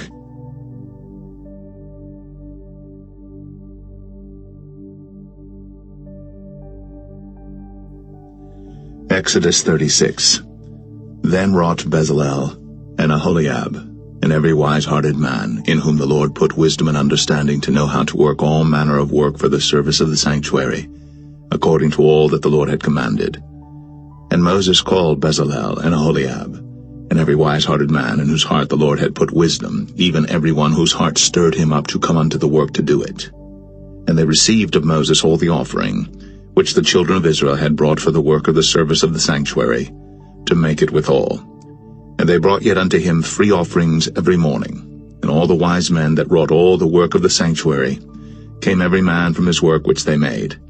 And they spake unto Moses, saying, The people bring much more than enough for the service of the work, which the Lord commanded to make. And Moses gave commandment, and they caused it to be proclaimed throughout the camp, saying, Let neither man nor woman make any more work for the offering of the sanctuary. So the people were restrained from bringing. But the stuff they had was sufficient for all the work to make it, and too much. And every wise-hearted man among them that wrought the work of the tabernacle made 10 curtains of fine twined linen and blue and purple and scarlet. With cherubims of cunning work made he them. The length of one curtain was 28 cubits, and the breadth of one curtain 4 cubits. The curtains were all of one size. And he coupled the 5 curtains one unto another, and the other 5 curtains he coupled one unto another. And he made loops of blue on the edge of one curtain from the selvage in the coupling. Likewise he made in the uttermost side of another curtain in the coupling of the second. 50 loops made he in one curtain, and 50 loops made he in the edge of the curtain which was in the coupling of the second. The loops held one curtain to another. And he made 50 taches of gold, and coupled the curtains one unto another with the taches. So it became one tabernacle. And he made curtains of goat's hair for the tent over the tabernacle. 11 curtains he made them. The length of one curtain was 30 cubits, and 4 cubits was the breadth of one curtain. The 11 curtains were of one size. And he coupled 5 curtains by themselves, and 6 curtains by themselves. And he made 50 loops upon the uttermost edge of the curtain in the coupling, and 50 loops made he upon the edge of the curtain which coupleth the second. And he made 50 taches of brass to couple the tent together, that it might be one. And he made a covering for the tent of ram skins dyed red, and a covering of badger skins above that. And he made boards for the tabernacle of shittim wood standing up. The length of a board was 10 cubits, and the breadth of a board 1 cubit and a half. One board had 2 tenons, equally distant one from another. Thus did he make for all the boards of the tabernacle. And he made boards for the tabernacle, 20 boards for the south side southward. And 40 sockets of silver he made under the 20 boards, 2 sockets under one board for his 2 tenons, and 2 sockets under another board for his 2 tenons. And for the other side of the tabernacle, which is toward the north corner, he made 20 boards, and their 40 sockets of silver, 2 sockets under one board and 2 sockets under another board. And for the sides of the tabernacle westward he made 6 boards, and 2 boards made he for the corners of the tabernacle in the 2 sides, and they were coupled beneath and coupled together at the head thereof to one ring. Thus he did to both of them in both the corners. And there were 8 boards, and their sockets were 16 sockets of silver, under every board 2 sockets. And he made bars of shittim wood, 5 for the boards of the one side of the tabernacle, and 5 bars for the boards of the other side of the tabernacle, and 5 bars for the boards of the tabernacle for the sides westward. And he made the middle bar to shoot through the boards from the one end to the other. And he overlaid the boards with gold, and made their rings of gold to be places for the bars, and overlaid the bars with gold. And he made a veil of blue and purple and scarlet, and fine twined linen with cherubims made he it of cunning work. And he made thereunto 4 pillars of shittim wood, and overlaid them with gold. Their hooks were of gold, and he cast for them 4 sockets of silver. And he made an hanging for the tabernacle door of blue and purple and scarlet and fine twined linen of needlework. And the 5 pillars of it with their hooks, and he overlaid their chapiters and their fillets with gold, but their 5 sockets were of brass.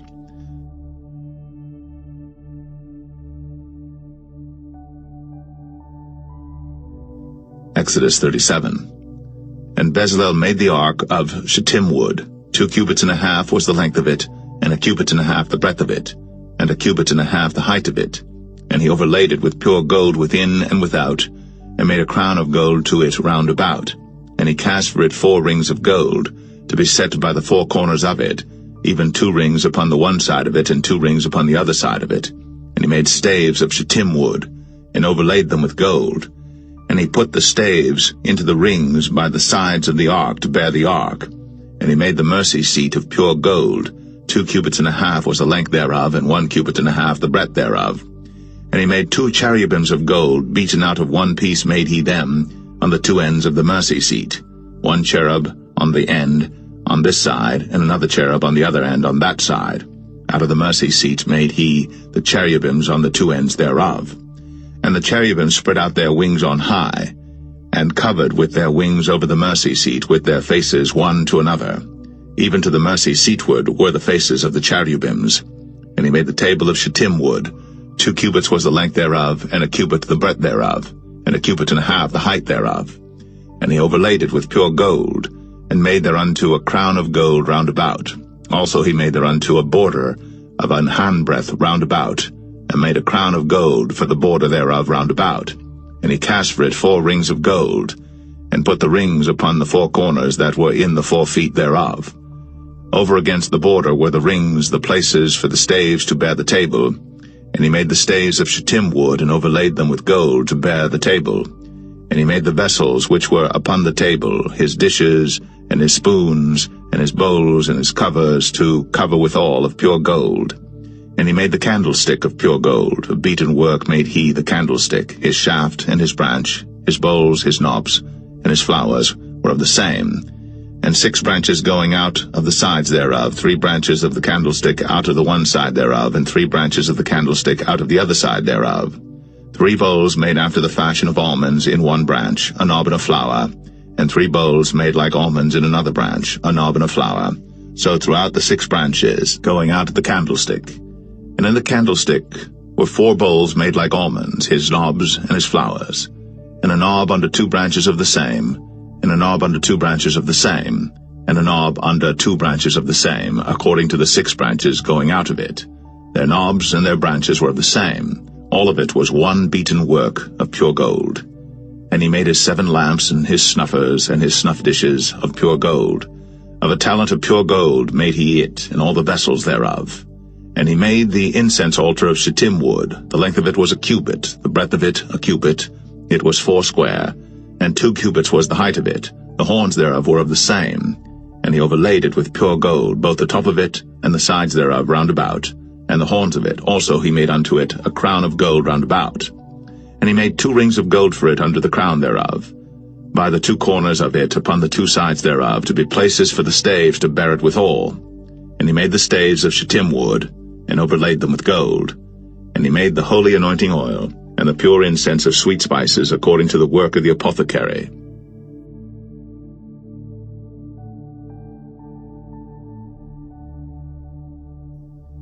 Exodus 38. And he made the altar of burnt offering of shittim wood.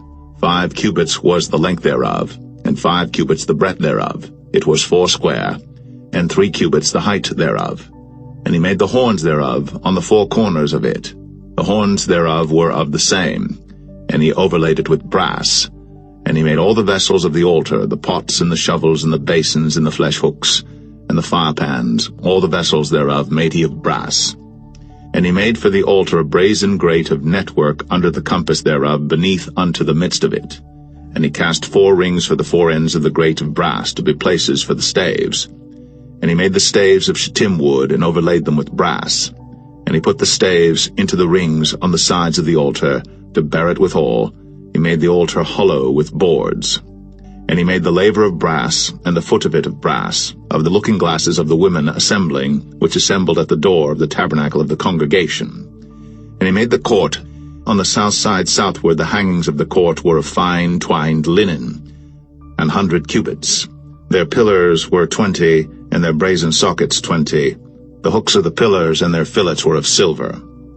And for the north side the hangings were 100 cubits, their pillars were 20, and their sockets of brass 20. The hooks of the pillars and their fillets of silver. And for the west side were hangings of 50 cubits, their pillars 10, and their sockets 10. The hooks of the pillars and their fillets of silver, and for the east side eastward 50 cubits. The hangings of the one side of the gate were 15 cubits, their pillars 3, and their sockets 3. And for the other side of the court gate, on this hand and that hand, were hangings of 15 cubits, their pillars 3 and their sockets 3. All the hangings of the court round about were of fine twined linen, and the sockets for the pillars were of brass, the hooks of the pillars and their fillets of silver, and the overlaying of their chapiters of silver, and all the pillars of the court were filleted with silver. And the hanging for the gate of the court was needlework, of blue and purple and scarlet and fine twined linen, and 20 cubits was the length, and the height and the breadth was 5 cubits, answerable to the hangings of the court. And their pillars were 4, and their sockets of brass 4, their hooks of silver, and the overlaying of their chapiters and their fillets of silver. And all the pins of the tabernacle and of the court round about were of brass. This is the sum of the tabernacle, even of the tabernacle of testimony, as it was counted, according to the commandment of Moses, for the service of the Levites, by the hand of Ithamar, son to Aaron the priest. And Bezalel, the son of Uri, the son of Hur, of the tribe of Judah, made all that the Lord commanded Moses. And with him was Aholiab, son of Ahisamach, of the tribe of Dan, an engraver, and a cunning workman, and an embroiderer in blue, and in purple, and in scarlet, and fine linen. All the gold that was occupied for the work, and all the work of the holy place, even the gold of the offering, was 29 talents, and 730 shekels after the shekel of the sanctuary. And the silver of them that were numbered of the congregation was 100 talents, and 1,760 shekels after the shekel of the sanctuary. A bekah for every man, that is, half a shekel, after the shekel of the sanctuary, for every one that went to be numbered, from 20 years old and upward, for 600,000 and 3,550 men. And of the 100 talents of silver were cast the sockets of the sanctuary, and the sockets of the veil, and 100 sockets of the 100 talents, a talent for a socket. And of the 1,775 shekels he made hooks for the pillars, and overlaid their chapiters, and filleted them.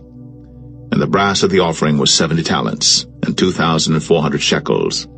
And therewith he made the sockets to the door of the tabernacle of the congregation, and the brazen altar, and the brazen grate for it, and all the vessels of the altar, and the sockets of the court round about, and the sockets of the court gate, and all the pins of the tabernacle, and all the pins of the court round about.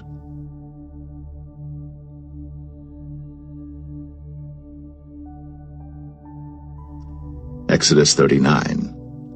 And of the blue, and purple, and scarlet they made cloths of service, to do service in the holy place, and made the holy garments for Aaron, as the Lord commanded Moses. And he made the ephod of gold, blue, and purple, and scarlet, and fine twined linen. And they did beat the gold into thin plates, and cut it into wires, to work it in the blue, and in the purple, and in the scarlet, and in the fine linen, with cunning work. They made shoulder pieces for it, to couple it together. By the 2 edges was it coupled together. And the curious girdle of his ephod that was upon it was of the same, according to the work thereof, of gold, blue, and purple, and scarlet, and fine twined linen, as the Lord commanded Moses. And they wrought onyx stones enclosed in ouches of gold, graven as signets are graven, with the names of the children of Israel. And he put them on the shoulders of the ephod, that they should be stones for a memorial to the children of Israel, as the Lord commanded Moses. And he made the breastplate of cunning work, like the work of the ephod, of gold, blue, and purple, and scarlet, and fine twined linen. It was 4 square. They made the breastplate double. A span was the length thereof, and a span the breadth thereof, being doubled. And they set in it 4 rows of stones. The first row was a sardius, a topaz, and a carbuncle. This was the first row. And the second row an emerald, a sapphire, and a diamond. And the third row a ligure, an agate, and an amethyst. And the fourth row a beryl, an onyx, and a jasper. They were enclosed in ouches of gold in their enclosings. And the stones were according to the names of the children of Israel, 12 according to their names, like the engravings of a signet, every one with his name, according to the 12 tribes. And they made upon the breastplate chains at the ends of wreathen work of pure gold. And they made 2 ouches of gold and 2 gold rings, and put the 2 rings in the 2 ends of the breastplate. And they put the 2 wreathen chains of gold in the 2 rings on the ends of the breastplate. And the 2 ends of the 2 wreathen chains they fastened in the 2 ouches, and put them on the shoulder pieces of the ephod before it. And they made 2 rings of gold, and put them on the 2 ends of the breastplate, upon the border of it, which was on the side of the ephod inward. And they made 2 other golden rings, and put them on the 2 sides of the ephod underneath, toward the forepart of it, over against the other coupling thereof, above the curious girdle of the ephod. And they did bind the breastplate by his rings unto the rings of the ephod with a lace of blue, that it might be above the curious girdle of the ephod, and that the breastplate might not be loosed from the ephod, as the Lord commanded Moses. And he made the robe of the ephod of woven work, all of blue. And there was an hole in the midst of the robe, as the hole of an habergeon, with a band round about the hole, that it should not rend. And they made upon the hems of the robe pomegranates of blue and purple and scarlet and twined linen. And they made bells of pure gold, and put the bells between the pomegranates upon the hem of the robe, round about between the pomegranates, a bell and a pomegranate, a bell and a pomegranate, round about the hem of the robe to minister in, as the Lord commanded Moses. And they made coats of fine linen of woven work for Aaron and for his sons, and a mitre of fine linen, and goodly bonnets of fine linen, and linen breeches of fine twined linen, and a girdle of fine twined linen, and blue and purple and scarlet of needlework, as the Lord commanded Moses. And they made the plate of the holy crown of pure gold, and wrote upon it a writing like to the engravings of a signet, Holiness to the Lord. And they tied unto it a lace of blue to fasten it on high upon the mitre, as the Lord commanded Moses. Thus was all the work of the tabernacle of the tent of the congregation finished. And the children of Israel did according to all that the Lord commanded Moses, so did they.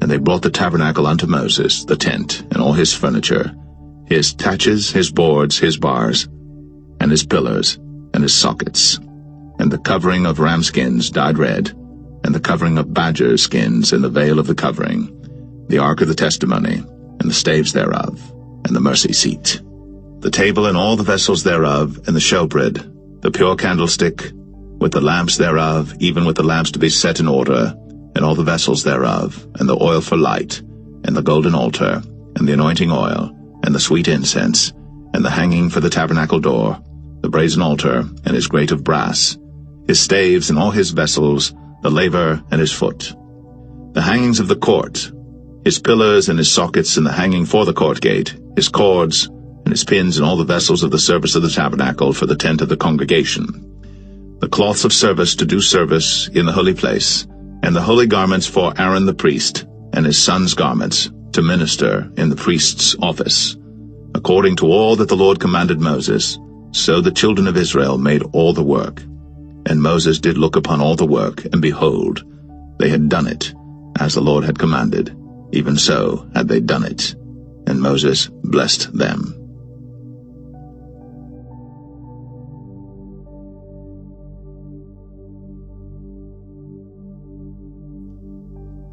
Exodus 40. And the Lord spake unto Moses, saying, On the 1st day of the 1st month shalt thou set up the tabernacle of the tent of the congregation, and thou shalt put therein the ark of the testimony, and cover the ark with the veil. And thou shalt bring in the table, and set in order the things that are to be set in order upon it. And thou shalt bring in the candlestick, and light the lamps thereof. And thou shalt set the altar of gold for the incense before the ark of the testimony, and put the hanging of the door to the tabernacle. And thou shalt set the altar of the burnt offering before the door of the tabernacle of the tent of the congregation. And thou shalt set the laver between the tent of the congregation and the altar, and shalt put water therein. And thou shalt set up the court round about, and hang up the hanging at the court gate. And thou shalt take the anointing oil, and anoint the tabernacle, and all that is therein, and shalt hallow it, and all the vessels thereof, and it shall be holy. And thou shalt anoint the altar of the burnt offering, and all his vessels, and sanctify the altar, and it shall be an altar most holy. And thou shalt anoint the laver and his foot, and sanctify it. And thou shalt bring Aaron and his sons unto the door of the tabernacle of the congregation, and wash them with water. And thou shalt put upon Aaron the holy garments, and anoint him, and sanctify him, that he may minister unto me in the priest's office. And thou shalt bring his sons, and clothe them with coats. And thou shalt anoint them, as thou didst anoint their father, that they may minister unto me in the priest's office, for their anointing shall surely be an everlasting priesthood throughout their generations.